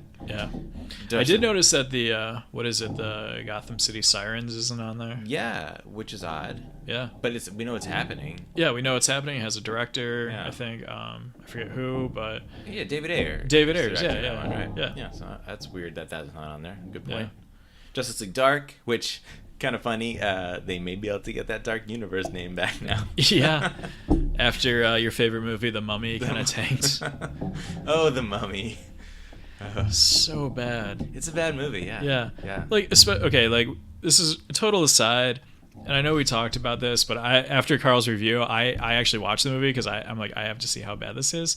And like, I was completely turned off from the movie. Like, I think it was maybe 10 minutes in, because there was the dumbest line of dialogue in the movie where the sarcophagus is like down under this water and there's chains, and you have this who is supposed to be like a really intelligent archaeologist who's like, those chains aren't meant to bring something up, they're meant to hold something down. Then Tom Cruise, I think, shoots like the one chain and it pulls the thing up, and you're like, no, clearly it's meant to bring something up. Clearly you have no idea that what up and down mean. Clearly like, you're not an engineer. Yeah. Or have common sense. Because if it was meant to hold something down, it would be chaining it to the bottom of a thing. Yeah. It would not be hooked up to like this gimbal and like pulley system to bring it up. Like, it's common sense. It was bad. The writing of that movie is the worst part about it. It's a movie that absolutely needed a second or third pass on that script. Yeah. Oh, dude, I have a feeling they had like 10 passes and they were like, whatever, let's just make it. Yeah. Tom Cruise will run. I honestly don't think so. I honestly think like it was the first script, and then maybe Tom Cruise looked at it and he's like, all right, maybe change this and that to make me cooler. Yeah. And that was it. I just like how I was making fun of the movie and you're like, oh no, that was in it. I'm like whatever. Oh, let's get back to, because we'll just get sad. Let's go talk about DC news that'll make us sad. All right, so we got Aquaman footage that was shown. Of course, we didn't get to see that as well. No. It might have been leaked online, but I put no effort in to find it. I read about it, and honestly, it didn't sound all that incredible. We get to see. I guess it was just I guess it was cool looking visuals, but things that weren't exciting. An armada of ships that is apparently the Ocean Masters yeah. is seen. We don't see Ocean Master. From what I read, there's some kind of like it. To me, it sounded like it was kind of a joke line from Aquaman to some fishermen.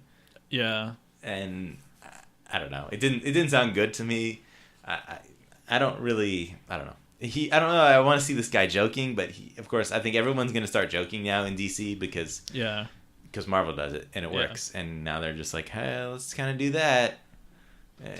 You know, I don't know. I don't care about Aquaman, and it's not for like he talks to fish. It's dopey, like because he doesn't talk to fish. He can control fish. So there's a difference. Aquaman should be really awesome, and I think there's a lot of stuff about the character that should be awesome.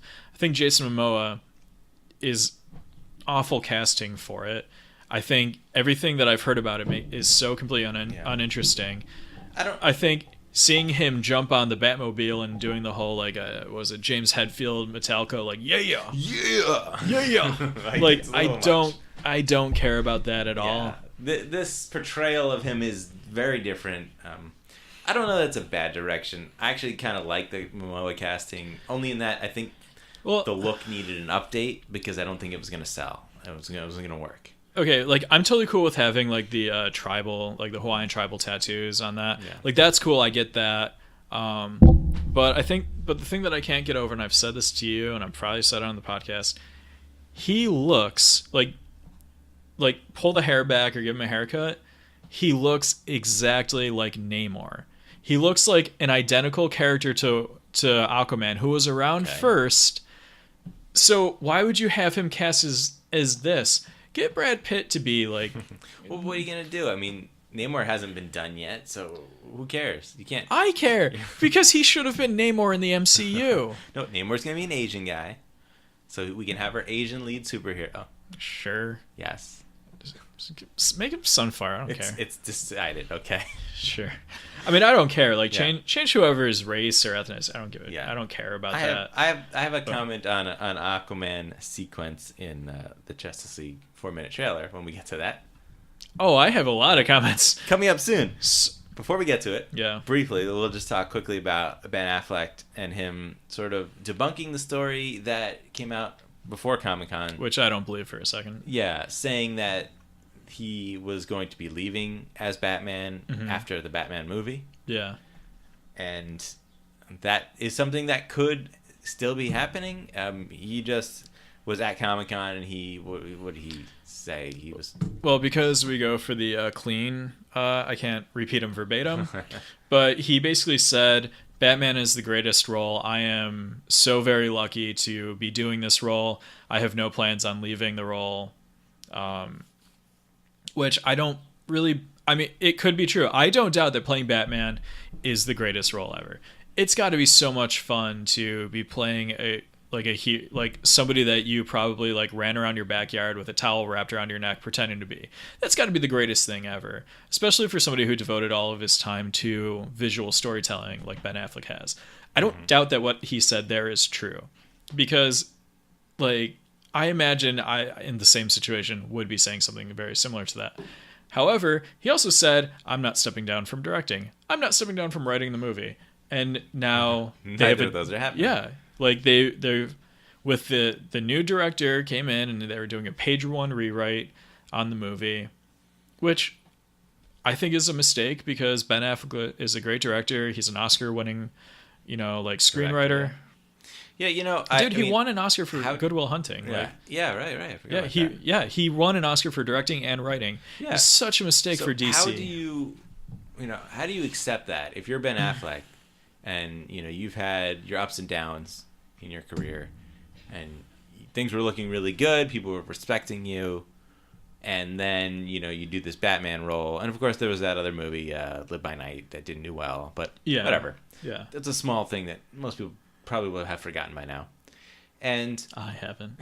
No, I completely did actually. Yeah, nobody saw it. So, you have him playing this lead role, was supposed to be directing it and wrote it, and now they're like they've taken that direction away from him and they're just throwing out everything he's written. That's kind of an insult to him. Yeah. And if the movies are bad, which Batman vs Superman was, if he continues to be in this role that's just not working out, why should he stay? Yeah. Why should he continue to be, just sort of marginalize his talent? Yeah. When he can go on and do something else.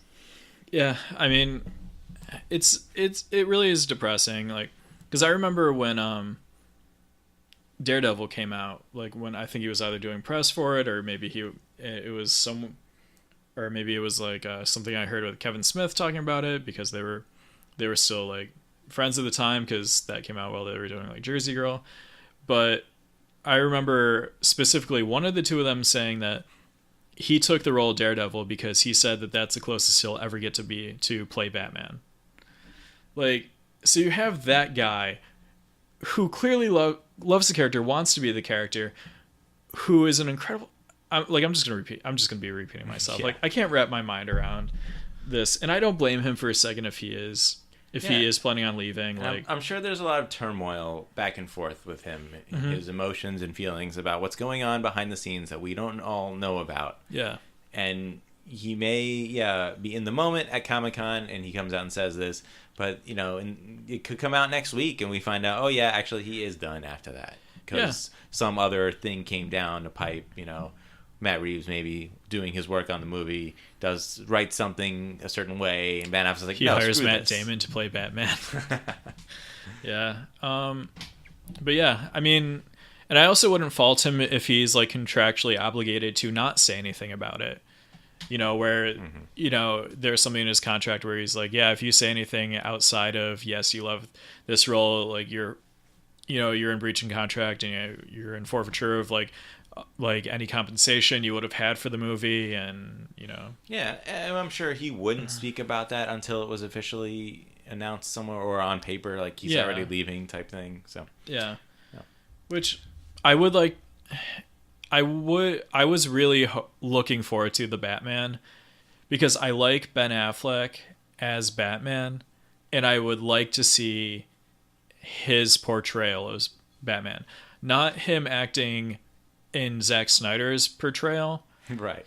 Because I very much get the impression that Zack Snyder, it's like playing with action figures. Like you're doing specifically what he wants. Like you're not going with the actor's instinct.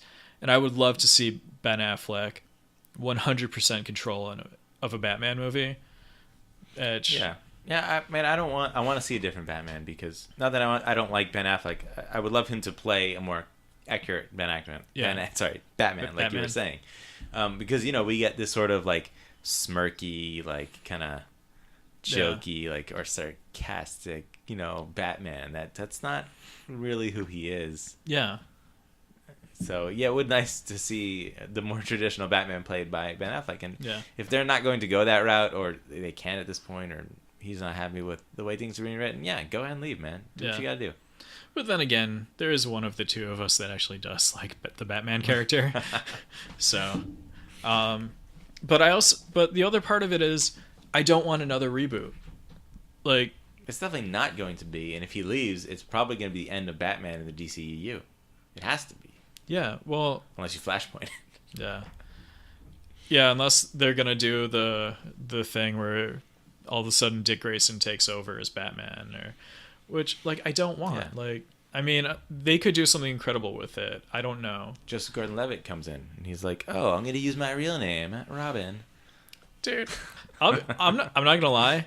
I'm disappointed that I never got a follow up to that. Yeah. I wanted to see something. I don't need a full thing, but if they just did maybe like a 15-minute short of just him as whether it was going to be Robin or Batman or Nightwing or whatever persona he was going to take over, I wanted to see that because I thought it would have been really cool to see a brand new Batman. It would have been interesting, but yeah, in that universe, obviously, that was the end. It wasn't gonna happen. They could have continued it, but it's also super weird that they knew exactly what Batman looked like. Because they made the statue that looked exactly like him. Yeah, well, they photographed him maybe once somewhere. Did they? Who cares? It's not that important. Maybe. Oh no, I figured it out. Jim Gordon just he talked to the sketch artist. Yeah. There you go. Yeah. Actually, yeah, I'm totally cool with that explanation. I'm going with that. Yeah, I have no problem with that. All right, we're gonna especially at that point because he knew that he was Bruce Wayne.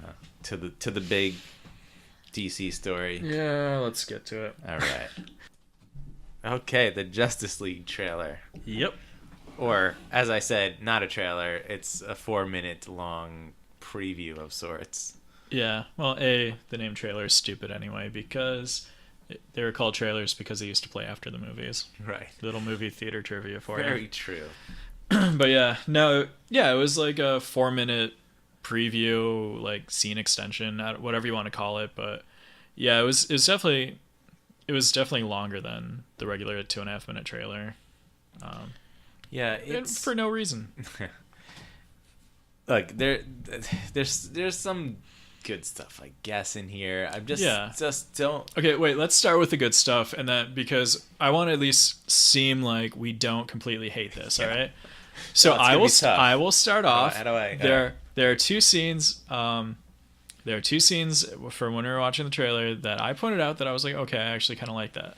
First one, I'll go chronologically in the trailer. The first one was when the Flash is putting his hand through the glass and it's breaking and it's slow motion. I thought that was a very nice looking scene. I thought that was a very pretty looking shot. I think that was really cool. I think it's the first time that we're actually getting to see a good way that they're depicting the Flash's powers other than just have lightning surround him and have him disappear. So I actually did like that. I thought that was kind of cool. And then I really enjoyed the line that Alfred had when he's talking to Batman as Bruce Wayne, where he says, "One misses the days where your biggest problem are exploding wind-up penguins." I thought that was a really fun line. I thought that was a nice little bit of fan service, you know? And I think, I'm not going to say that that's a Joss Whedon thing, but I could see it very much being that because it is very much of his ilk. And if that is a Zack Snyder line or something that he was influenced in, then you know what, I'm actually a little impressed that he was able to do that because he was able to make something that I enjoyed that wasn't the Watchmen movie. The Watchmen movie. I like that movie. Oh, okay. Sorry, that wasn't. Got it. Yeah. Yeah. Okay. What did I like in this? This is tough. Yeah. Okay. Okay. I guess I liked Cyborg. When they show his hand and the sort of yeah. tendrils or whatever coming out of it, his fingers connecting to the computer. Yeah. And him taking over the bat. Yeah. I don't know. Batwing, whatever. Spider Mech Walker. Sure. Thing, yeah. Whatever it is. Yeah. That's kind of neat. And then he's talking to Alfred over it, and Alfred's like, "Who is this?" He's like, "Do I know you?" Do I know you? Yeah. Yeah, that was kind of cool. Yeah, like that's kind of a cool moment. It's the first time you get to see what the hell Cyborg can actually do, other than being a cyborg guy. Yeah. Who's obviously going to have super strength and durability. As because he's like half mother box. Yeah. I'll say that there's like a scene that I half liked, that I commented on. It was the scene where you have Commissioner Gordon. He's talking to the Justice League, and he has this comment where he's like, "Is there enough of you?" And he's like, "Not yet," or what? And Batman's like, "Not yet," or whatever the line was. And then he turns around and he comes back, and he's like, "Where did everyone go?" And the Flash is standing there. I actually think that could have been a really funny scene or a really cool scene if that was Cyborg and not the Flash, because Cyborg, out of the four of them, is the one that probably doesn't have. Or it doesn't make sense to have the ability to just kind of like disappear into nowhere. Yeah, or actually Aquaman might have been the best. I don't think Aquaman was there. He's not there? I didn't see him. I thought there was Batman, Flash, Wonder Woman. Okay, maybe he wasn't, but yeah, I mean he could have been. He would have made the most sense. That would have made the most sense. His personality would have worked from that. He'd be like, "Oh man, those guys are rude," yeah, something like that. Because that would also give an idea, show that he is alienated from the group, and he doesn't understand that. Like that would have been really cool. They just gave it to the wrong guy because they're trying to make the Flash the audience character, like the one that you're supposed to like watch the movie through his prism. I don't like that scene because it's silly. It's campy. Like all of them disappeared. Like I know Batman does that. You'll be talking, you turn around, you go look back, and he's gone. Yeah. That's his thing. He does that a lot.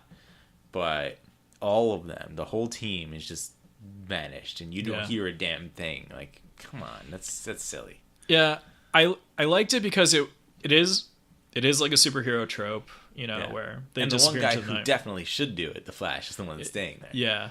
So I mean, I appreciate the effort that they put in to do something like that, but it just wasn't the great execution.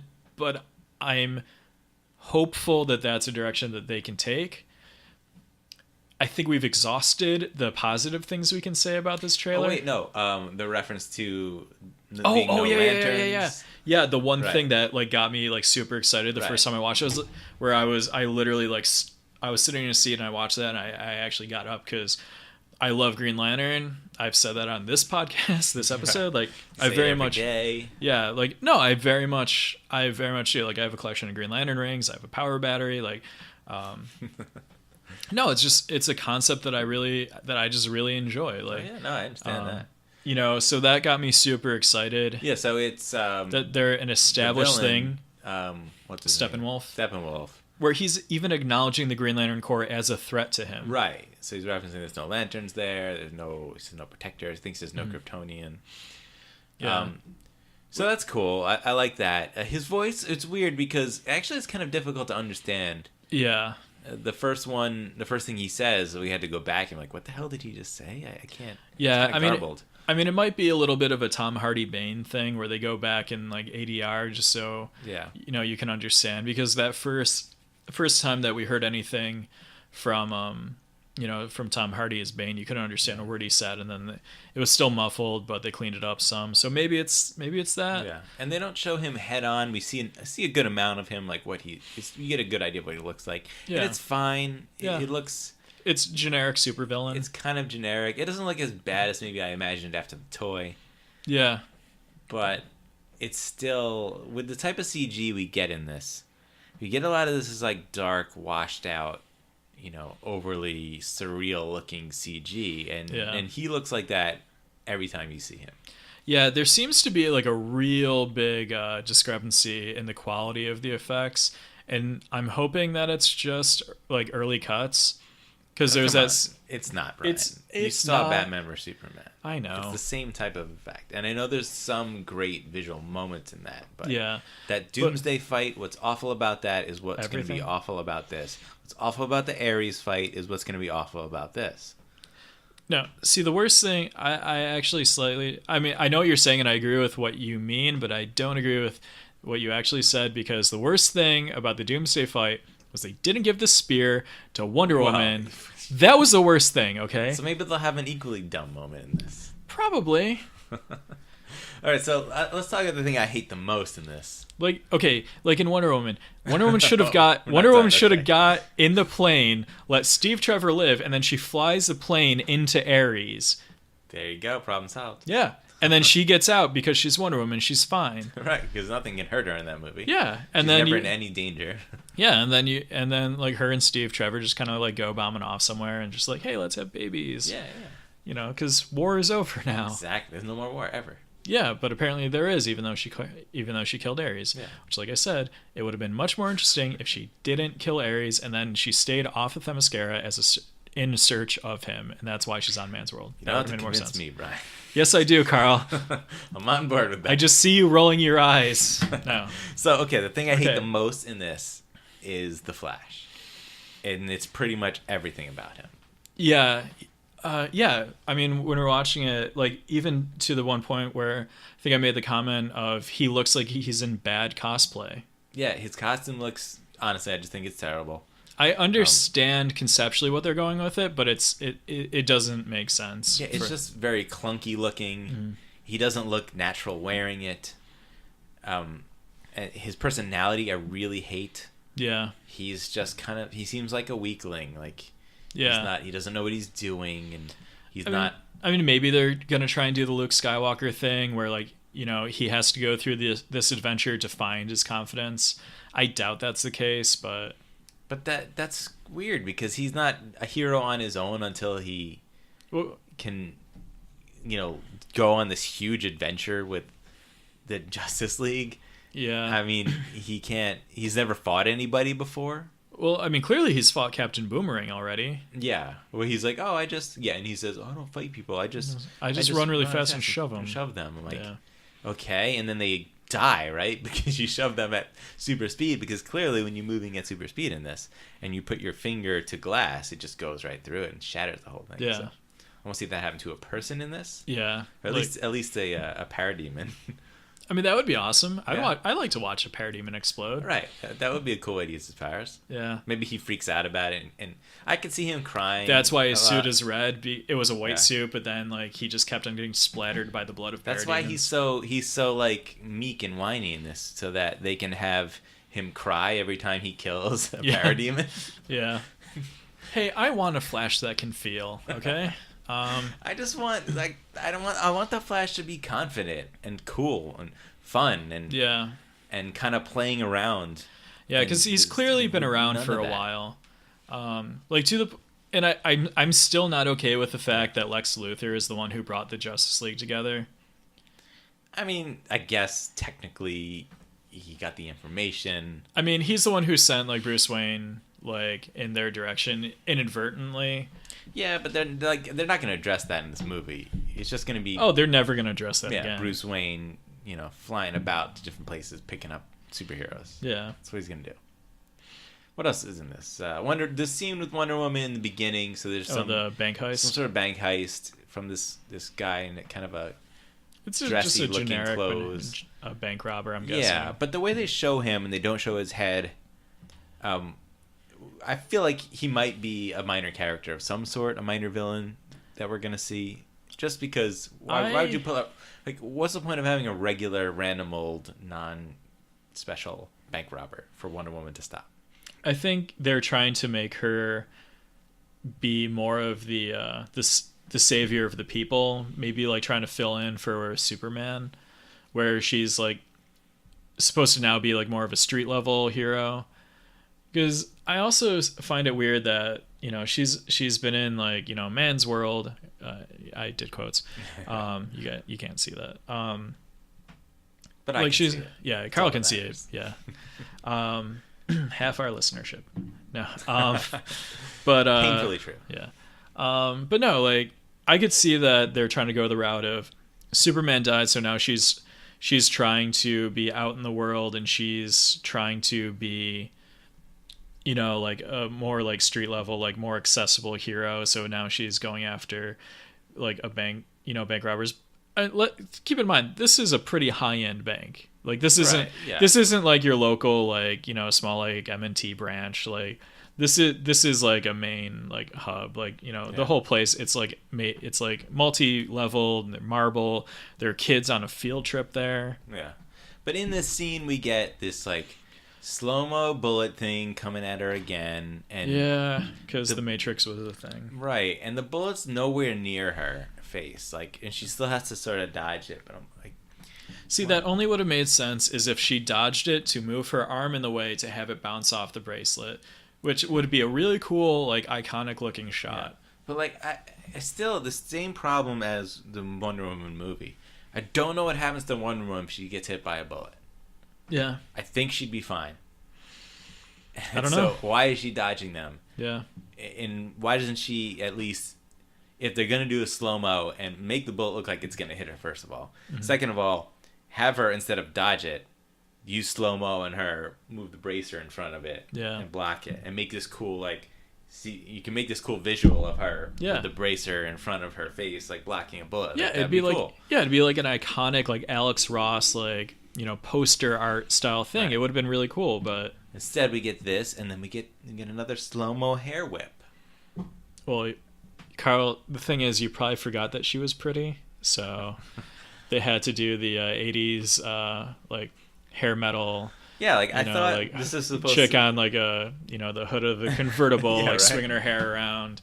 Yeah, which it's the kind of thing I expect out of Transformers, not Justice League. Yeah, which, I mean, it's a point I've made a million times. Like, it's stuff like that bothers me. Like, you could just look at her and see that she's gorgeous. She's a very beautiful woman. That should be ancillary. Like, that should just be something you take for granted. Like, everything else they should do should be playing up, like, the power of her character, the integrity of her character. Don't give me, like, the Vidal Sassoon, like, hair flip, like, shampoo commercial scene. Like, I don't care about that. I don't need that. Like, I'd rather see her, just be strong and like powerful and let that be empowering. You can tell she, like, don't give me glamour shots. Right. And then she's like back in her whatever art curator job. Yeah.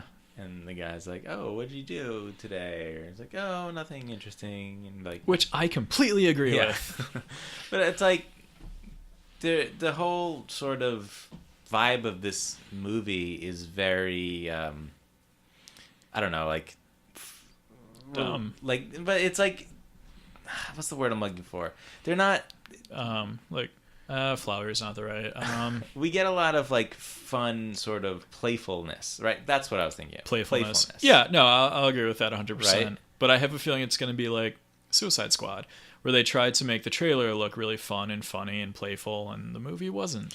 Yeah, and I don't mind that, but it clashes with the style of the world and the movie. Everything that they were trying to do. Sorry, I don't mean to interrupt.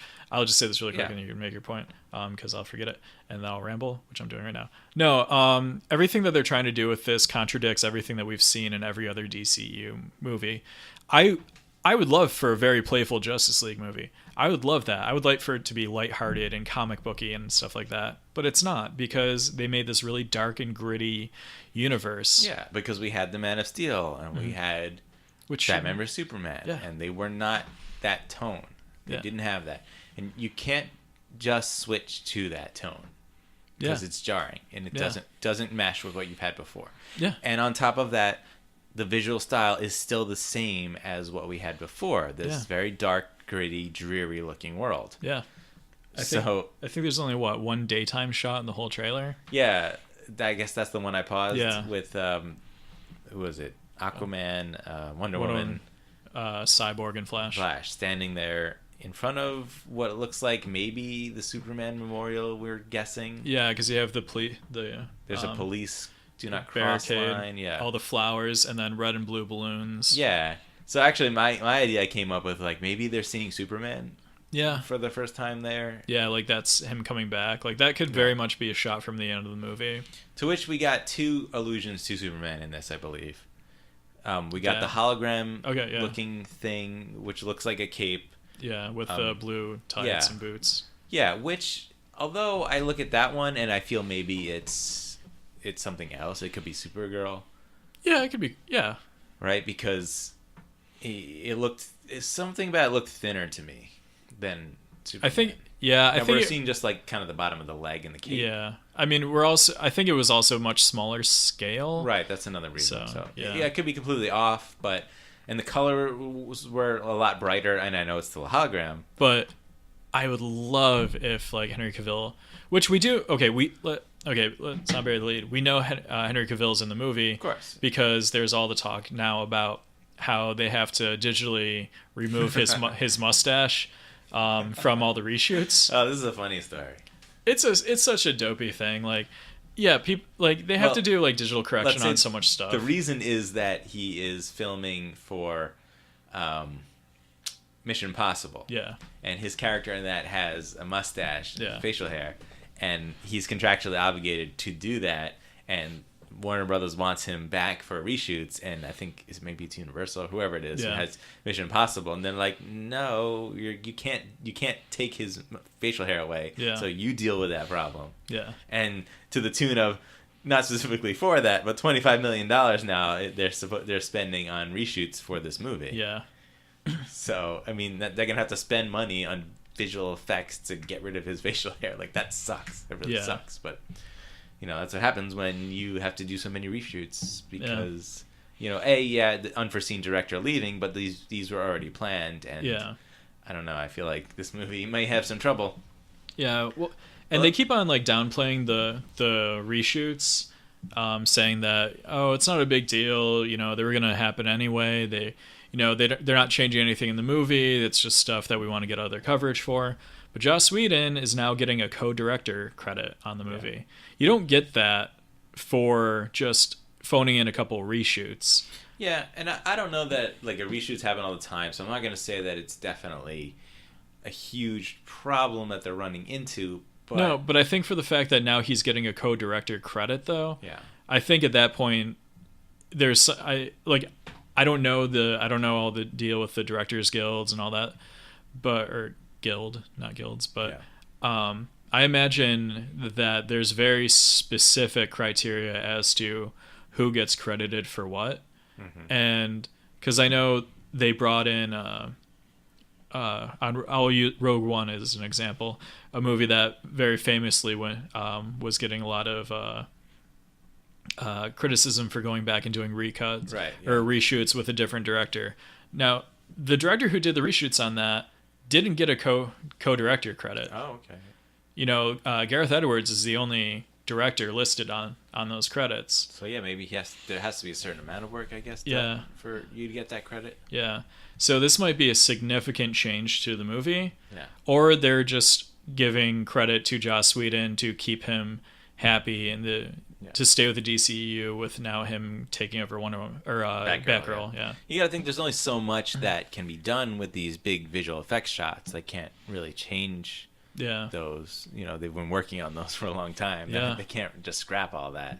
Yeah. I mean, maybe a little bit they can change and they can add in a new shot somewhere else, but I don't know. So the other Superman thing is, we believe, in the end with Alfred and somebody is walking to him. We can see a shoulder that looks red, and he says like, "Oh, he said you would come," or something like that. Yeah. You know, I think it's like, he said you would come. I just hope it's not too late. Right.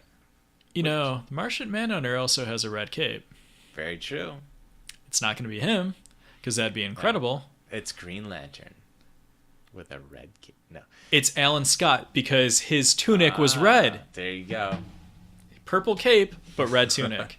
Look, I mean, you could, if you wanted to be. And really... Alan Scott was from Gotham. Great. I am sold. This was Alan Scott. Yeah.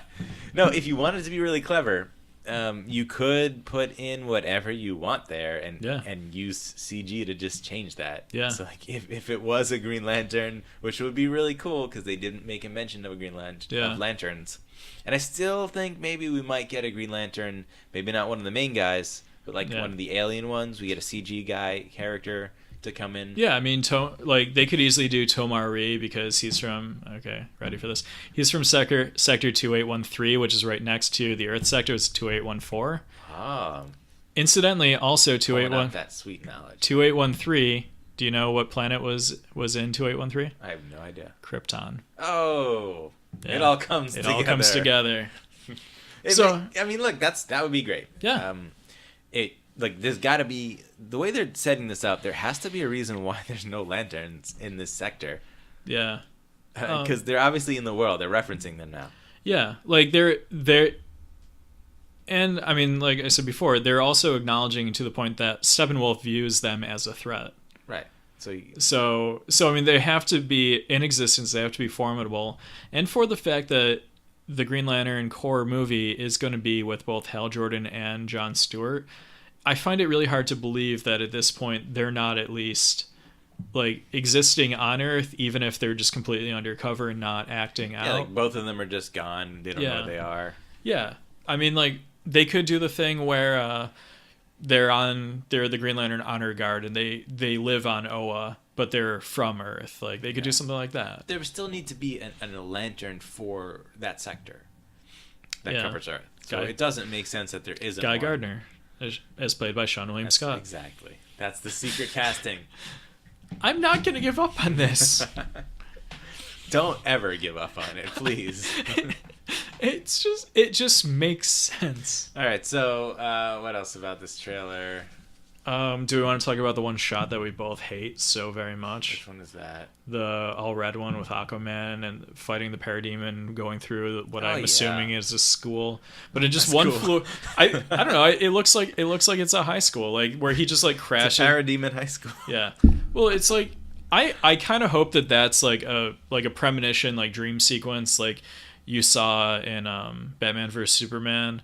I know it's probably not another one of those. Well, just because those are terrible. It could be. Yeah. But it doesn't make any sense where like Aquaman is like fighting with the parademon, they crash through the top of the building, and then he just slides out the front, does a hair flip, and just like walks away. Yeah, I mean, it's so dopey. The basic physics to tell you that's not how that would happen.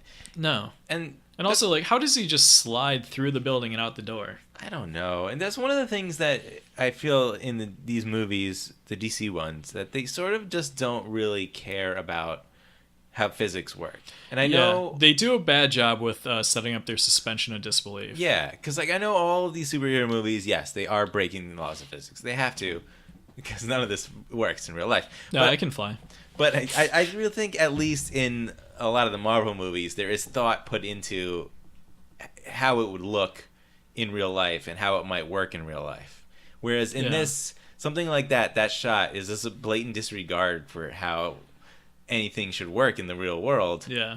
Because superpowers are not like that. Physics don't work that way. And you wouldn't slide like that, and you wouldn't fall through that part of the building and just come out that way. It looks bizarre, and it doesn't make you feel like this is any sort of realistic world. Yeah, like I feel like a good example or correlation to this would be Iron Man. You see in Avengers a handful of times, Iron Man 2, he does it, where he makes these really sharp hairpin turns where he's like he's going like really fast in one direction, and then he just repositions like his hand jets and like stops and then takes off again. Mm-hmm. It's something that, according to physics, would kill him. Right. But you buy it because they put the right amount. They put like weight into it, where you actually see reaction in the body. It's stuff where like it's made up physics, but you buy it because it looks real. It looks believable. Emphasis on that motion that makes it look like he would have to do that. Yeah. Regardless if it would really work or not. Like he's not just making a hairpin turn and you're like, oh yeah, he can fly. You actually see it's in reaction to him, using the repulsors in a certain way. Like you see some like a lot of twisting sometimes around with his hands moving around. Yeah, and like twirl. They put the thought in to make you believe it. To make you believe that stuff like that would be possible, even though rationally, like, that any of those things would just kill him because of the inertia. Of course. Like, his body would slam into itself and just liquefy. Like, he would just die. Watch Because Science. So, that sequence we're talking about with Aquaman, also the sky is red. It's so complete. Everything has this weird crimson saturation. It looks really bad. Like the CG in that sequence, everything looks like, I keep saying, it's this really weird surreal effect where just nothing. You're looking at CG all the time. Yeah, and that's bad. Like some of the visuals are good, and yet the CG that they're making on the characters are fine. But when the background and everything just is blatantly fake to your eye, that's problematic. I think, because I think what's jarring about it is Cyborg is completely CGI. Like, they've said it. Like, there was they never use any prosthetic. They never use any, like, physical, like, applications or anything. He's all CGI. But he looks good. Like, it looks like it's good CGI. Like, I buy it. Yeah, for the most part. I don't know. I mean, like, I'm sure there's some shots that look a little fake, but... Yeah, this one, it looked a little better than it did before when we saw it. Yeah, but then you have these shots that just look so ridiculously fake. Yeah. It's really the scenery. Whenever they try to blend them into the scenery. There's also like never any depth of field, which takes you out of it. Like when everything, like you have no like blur in the distance, like which you would have like naturally. Yeah, maybe that's what it is. Everything looks very flat and cartoony, and it's I don't know. Right. It just. And so okay, are they on? Apocalypse, right? That's the planet, right? Yeah. I don't think so. I think it doesn't look like they're on Earth at that point. I mean, it looks like Earth architecture. Yes, it does, but nothing else on that area makes me think it's Earth. I mean maybe don't they sort of make reference to like them being somewhere else? One of the lines. There was a line that one of them said. I can't remember what it was, but. Is it? Oh, hey, I think we're somewhere else. Exactly. Yeah. I mean, it could be. I don't remember a line specifically like that standing out, but I kind of feel like they're not gonna be on Earth in those sequences. I mean, where is that? Where would that be? I mean, Detroit. Is it? Yeah, right. It's another like burnt out like district. They're like, oh, we just brought the fight to the uninhabited zone of this city. Like where? Like, yeah. It's the partly destroyed. It's a part of like Gotham or Metropolis, whichever it was in Batman vs Superman that like they destroyed with Doomsday. And the parts of Man of Steel that haven't been fixed yet. Yeah, because I don't know how much time it would take to just fix all that rubble, but definitely not. You see, Michael Keaton was trying to take care of it, but Damage Control came in. They booted him out, and dude, he had to overextend himself to get all these new trucks. No, that was the better movie. Never mind. Exactly. It was Birdman. All right, I think we're done. We've beat this dead horse, and hopefully the horse manages to live once this movie comes out. Yeah, we'll see. It trots out and it flips its mane and Yeah. tail I mean, in slow motion. I would put, dodges a bullet that's like 20 feet away from it. Yes. All right. We're going to move on to, what are we going to go to next? Let's do the other movie news that we have. We have Spawn, actually, coming back with a new movie. Going to be directed by Todd McFarlane, the creator of the character and writer of the story in the comics. Yeah, which I've never been a huge Spawn fan, but I'm really excited for the concept of this. Todd McFarlane's done a lot of comics that I've really enjoyed. Some of them not as great as the others. I was a big fan of Infinity Inc., which I got into because years after he did it, because it was, I think, either before I was born or right when I was born. Okay. But it was like his first comic stuff, and it was basically a follow-up to the Justice Society. So like I am a big fan of his art. I do like that he's a writer-artist, so he has... I think he has a very good understanding of how visuals interplay with the storytelling. Mm-hmm. I don't know how it's going to translate into film. Yeah, but it could go either way. I mean, he could be really great at it, but he's not a director, so we don't know how well it's going to turn to it. But it is great that this guy who created this character is there helming it, because we know we're going to get Spawn. Like it's going to be what we got, what the comics is, and it should be a very faithful adaptation. Yeah. And, one of the things that actually probably excites me most about this idea would be, can we get more Image comics that are adapted into movies? Like what? I don't know. Savage Dragon, I suppose. Yeah, I guess. I was never a huge Savage Dragon fan, but... Yeah, neither was I, but, I mean, he's a cool character. I know a lot of people liked him. A friend of mine actually really loved him. You know which Image comic they should really do? You ever read that one about those turtles? The Karate Turtle? The Karate Turtle? Yeah. No. Were they teenagers, maybe? Maybe, like millennials. Definitely millennials. Still lived at home. Yeah. Well, what other Image comics were? Is Superior an Image comic? Yeah.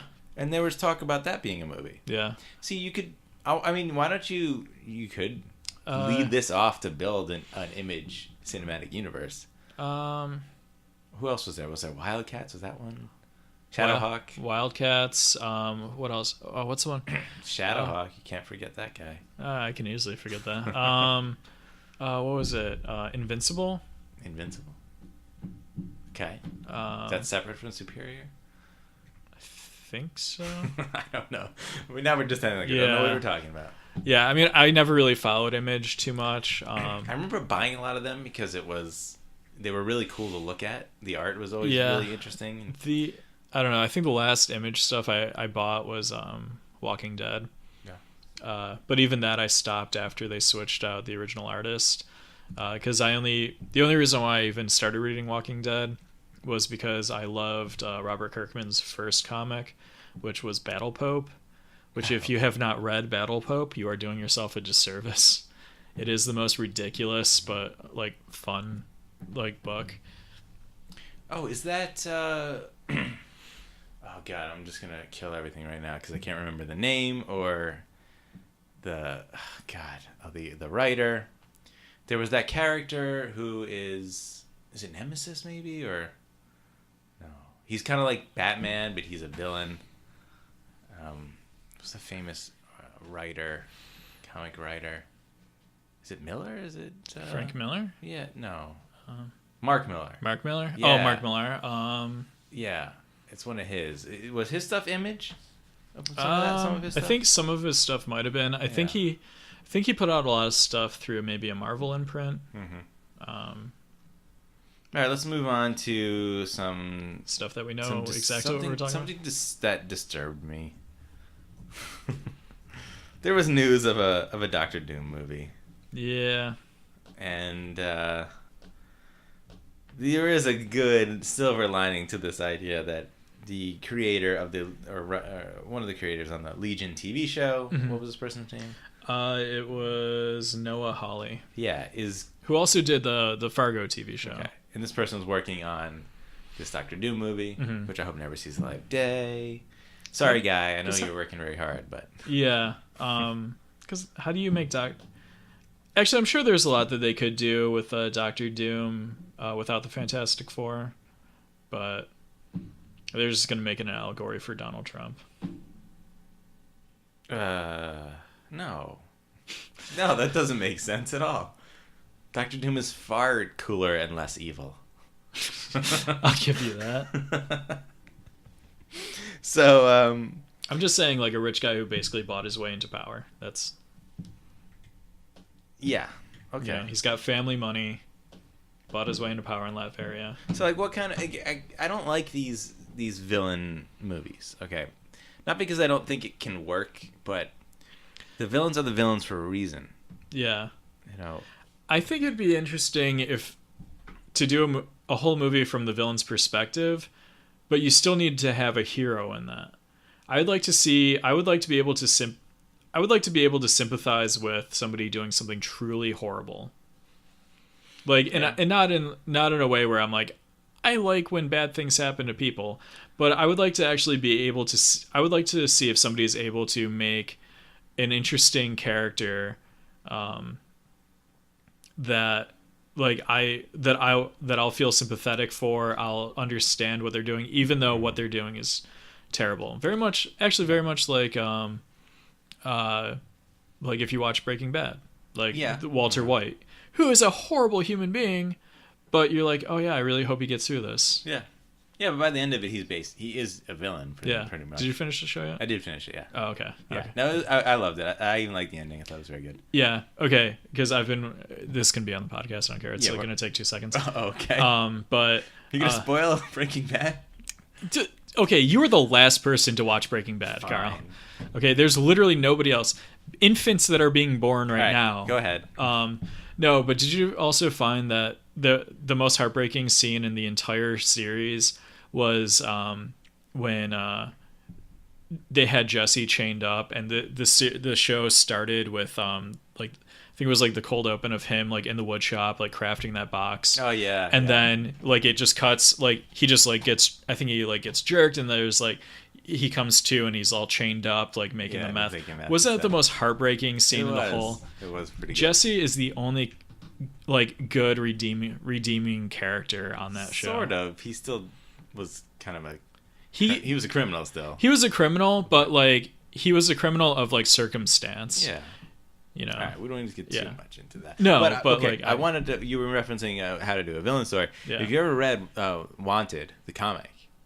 No, I've never. Oh, you should definitely read that. Yeah. Excellent villain story. Was that also Mark Millar? Yes, that is Mark Millar. Yeah. Incredible. Actually, after reading that, I was like, I need to go read more Mark Millar stuff. Yeah. And then I didn't. I did look into other ones that I wanted to read, and I will eventually. But yeah, Wanted, the comic version. I actually like the movie version, which is vastly different. Oh, okay, yeah. No, I did see the movie. Yeah, but the comic version is he is straight up a villain. Yeah. And it does make you sympathize with him at times, like even though he is really terrible. Once you get to the end and stuff with his father in it, like it's really good. Yeah. Definitely everyone should read this. Yeah. I think I have it. I just don't think I ever read it. Okay, well, let's move on to we got the Pacific Rim 2 little teaser bit that we got. Yeah. And while we didn't see a lot, it actually excited me to see this, to see it's really happening. And I like the new designs of the Jaegers. They sort of, they made them sleeker, and it seems like there's more of a commercialization to them. Like now that they succeeded in saving the world, and now that they're popular, people really love them. It would make sense that they would, put more into making them look cool. Yeah. I will say this made me more excited. I enjoyed this teaser more than I did the entire original movie. It's so sad. That makes no sense, Ryan. Charlie Hunnam. Yeah, Charlie Hunnam. I get it. He's terrible. Yeah, Charlie Hunnam and Bland Girl. Yeah, and they're terrible. But like I told you before when we were discussing this, the stars of that movie are the giant robots fighting the giant monsters. Yeah. And as long as everything else is fine. But it just doesn't make sense. Then you need to, as long as you can put a decent framework around the awesome giant robot. But they fighting, didn't. They did. No. Other than their characters not being interesting, the rest of it was cool. Like the world they created, the concept of that world. You know, the reason why they were fighting, the desperation of the world. You know, them knowing that the monsters were coming at every specific time, and they were tracking this movement. And they were trying to figure out what they can do to stop it. Like all that, I thought was very interesting. And then I liked Idris Elba's character. He was great. And the two scientist guys, I were great. liked them. Ron Perlman was great. Ron Perlman was good. It's like, okay, yeah, your leads weren't good, but everybody else was good. Okay, see, here's the thing though. Like, the leads were terrible, and that completely took me out of the movie. But then also, like, and I'm just gonna rehash the conversation Carl and I had like 2 hours ago. There's no explaining away how using conventional weapons that they already had with missiles and nukes. I completely understand not wanting to use nukes because you don't want to run the risk of killing people, but you can't tell me that those are less effective than a giant robot, which the force from the punch of the robot is going to be so much less impactful than like from a missile. And you said it yourself, even if that missile itself cost $1 million to make, it is still so much more cost effective than to spend $50 billion, $100 billion on. And while you are right, I admit that you will destroy the idea, this is what I said to you before, of having any sort of giant robot movie existing in any way, shape, or form, because it would never make sense. No, but that's where you're wrong. Okay, and I agreed with you before, but I just realized, and even though I do not like this franchise, Transformers, you have a giant robot movie where they actually do give you a conceivable way for them to exist because they're aliens. Because they're living beings. Yeah, that makes sense. You know, Godzilla. Yeah, but we're talking mech suits. Because everybody loved mech suits. I just threw my hands in the air with just like... I give up. We're not talking okay, yes. I completely understand that this movie is not supposed to make sense, and it's supposed to just be like the equivalent of like just playing with your Power Rangers or something. You know, Transformers aren't the fantasy of me being able to pilot a giant mech suit. That's a fantasy. That's why people love this. I think it's cool. Yeah, but you would love to be in that situation. Okay, I can at least buy that, but I just can't. It's just one of those things that it just breaks the suspension of disbelief. Here's what I'm gonna do, okay? And it probably I'll say this: if they had like a line of dialogue in the movie where they came up with something where like materials, no, because that wouldn't even make sense. I was gonna say like go ahead. Here's what I'm gonna do. Okay, I'm going to write to Nerdist. Okay. And I'm going to ask him to do a Because Science episode about this concept of what would be the force behind a giant robot hand compared to the force of, let's say, our most powerful missile, right? Not a nuke, because a nuke's not a missile. Okay, so we got to look at that differently. Okay, wait, how about this? Tweet to Kyle Hill. We'll do it. From the Superheroes Journey Twitter. You know, so if you guys are following, just look for that. You know, retweet it, try and get some attention, because we do have a few followers on there. Yeah.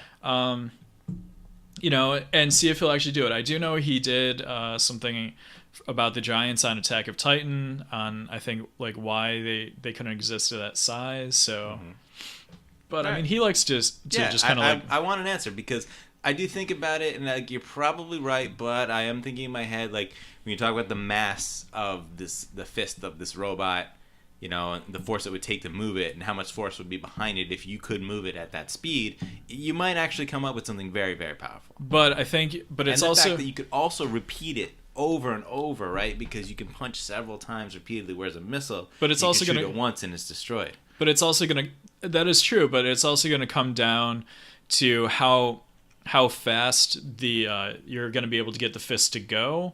Yeah. You know, from being fully they have those back. rocket boosts on the when you I love it. It's so cool. So more Pacific Rim. But Yay. Okay, but but the concussive force from the blast itself I would imagine would still like have the same impact or a similar impact Hopefully we can find out. Okay, then you get 20 jets. You get 20 jets. They all shoot missiles at the same time. Hey, it's still going to cost less than... It's still going to... Okay, fine. 15 out of the 20 hit. You're still... And they all have... Whatever. It doesn't make any sense to me. I can't wrap my mind around it. I do enjoy John Boyega. Yeah. I'm going to see it. That's the thing that's going to make this movie, hopefully a better movie, is a far better lead actor. Yeah. Much more charming and interesting that we want to see the John And he Boyega. finally gets to keep his British accent. Yeah. And also, you noticed and pointed this out that it does look like he is piloting this alone instead of the whole the dual drifting thing. Mm-hmm.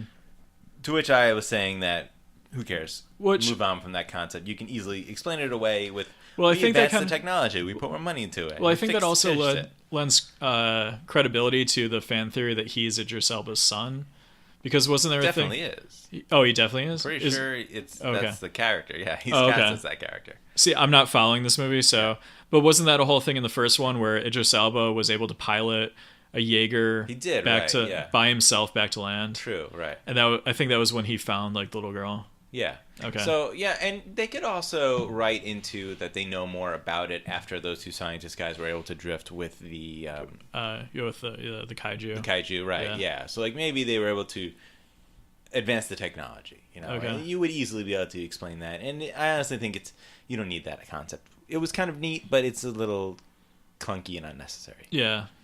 So, all right, we're gonna move on to Ready Player One.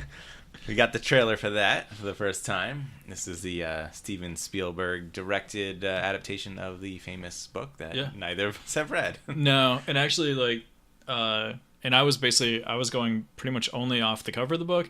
I thought Ready Player One was very much like a Last Starfighter thing, where somebody was going into space. I didn't realize it was a VR, a whole VR thing. Yeah, I knew it was the VR thing. I actually thought there were some video game reference characters in this, but it's all pop culture stuff that we see in the trailer. Yeah, I think when you first see the guy, the main character, put his VR rig on, I think in the background you see there's some stickers for Hubert and stuff like that, but I think that's the extent of it. Well, I mean Duke Nukem, who I think you see vaguely. Maybe that's him. Yeah, kind of looks like him. I heard it was, and you can't see it clearly enough. Yeah, Freddy Krueger.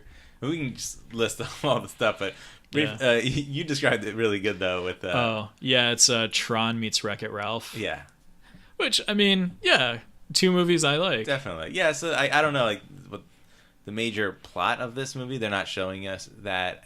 Obviously if you read the book, but in the trailer, the kid, he escapes into this thing called the Oasis, which is some virtual world that apparently everybody plays in. Yeah, can do all these. It looks like you can be some kind of other avatar or whatever you want to be. Yeah, which actually this just dawned on me right now. Wait, which is funny. Hold on real quick. Okay, when we see the woman in her ghetto crappy house, like pole the dancing with her VR thing on, and she's kind of like a overweight woman. Yeah, that was pretty great. Yeah. That was a nice little visual gag. But I actually just realized this didn't dawn on me until this very moment. They did in the spin-off series from Battlestar Galactica, Caprica, they had almost the exact same thing, where they had all of these kids that would just jack into a virtual reality world, and it was kind of like the Silk Road, where it was kind of anything goes. But I actually do kind of wonder if it's coincidence or if the author drew some inspiration from that, because that was from enough time ago. Yeah. Was that show any good? I watched the first episode and I remember liking it, but I never got back to it. I think I fell off halfway through maybe the second season.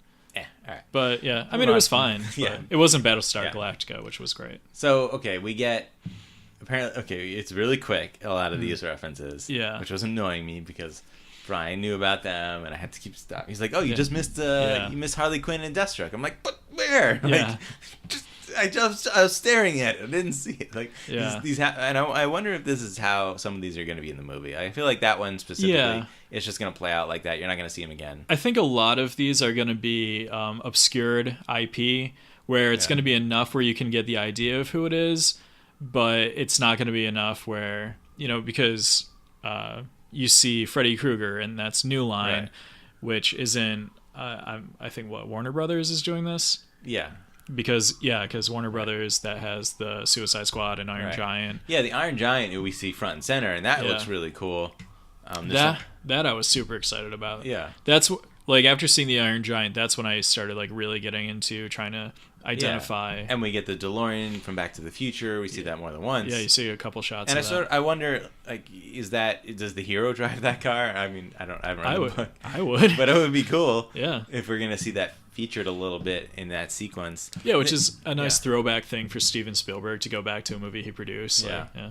And this race sequence, I said when we were watching it, kind of loses me because I don't understand what's happening, and I don't know. I mean, racing is okay, I guess, cool. It's not what I would do in a virtual world like that. See, I think what it is, what I took from it, and this is me not knowing anything about the story. Bunch of ignorant fools here talking about something we don't know. Exactly. I think it's I think you're seeing both the Oasis and the real world. I think when everybody's like running into the seats, I think you're seeing, and this might be something that's obvious to everyone else, but without knowing the story, I don't know if I'm speculating or if I'm completely off, but I think the impression that I get is, I don't necessarily know maybe if that's a race or maybe that's like Oasis as a company or whatever organization or the government is hiring like kids or something to basically be the police, because they know that, okay, kids are the ones that are going to be good at the video games, so they're going to go out and they're going to be the ones that are going to be able to, like chase after all these people or whatever and keep everything in order.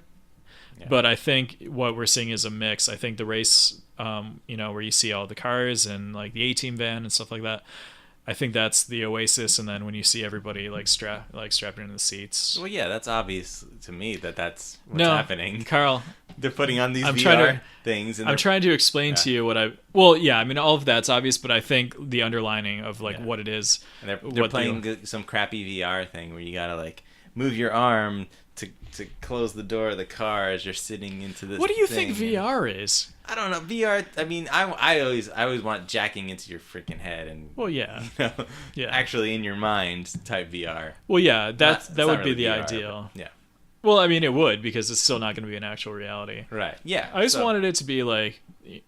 Do you remember? Or maybe it's beaming into your brain. Dude, do you remember the Johnny Quest reboot from when we were kids? No. Oh. They had this thing where they would go into a virtual reality world where they would just put this thing on their ear and they would be like, Quest world, logging in, they say their name, and they hit this thing, and then this holographic beam would go across their eyes, and then they would just like lay back, and I assume it was just like my mental impulse that controlled their avatar in there. Mm-hmm. But that's the VR that I would want to deal with. The Oculus stuff I don't care about or anything like that. Yeah, because in the real world we have this problem still, and this movie doesn't seem to address how you deal with movement in VR. Yeah. Because you can't walk around in your room that far, so unless you create like a multi-plane or multi-axis like treadmill where you can turn and sure, but we don't see that. No, it's like the kid's gonna be playing in his VR world and just like bumping into the walls of this crappy trailer. Yeah. We don't see that in the trailer, but it's gonna happen. Yeah.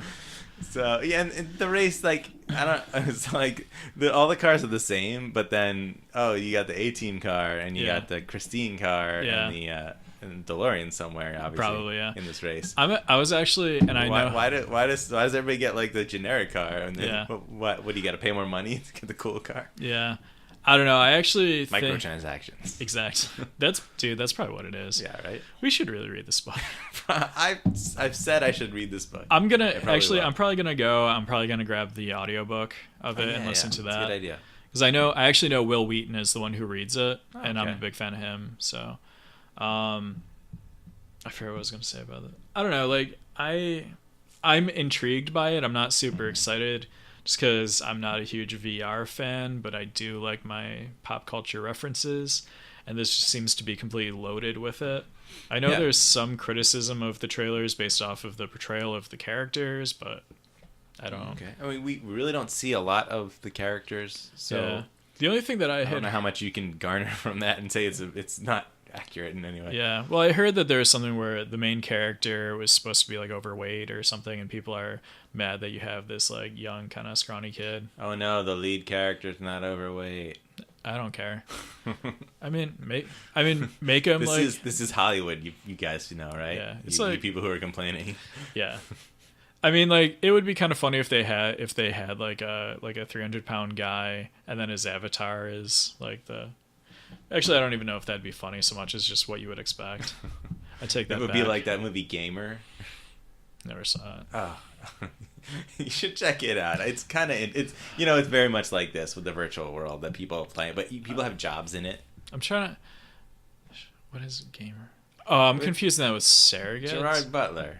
Yeah, I still never saw it, but I was thinking of the Bruce Willis movie. Instead that you get to control real people. Oh, yeah. Who are paid to be in that virtual world, essentially. Oh, okay, yeah. That you get to control, but with the exception that the action game is criminals, like people in prison, so that they can get killed.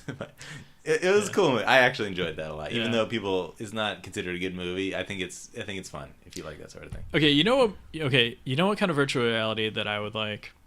Westworld.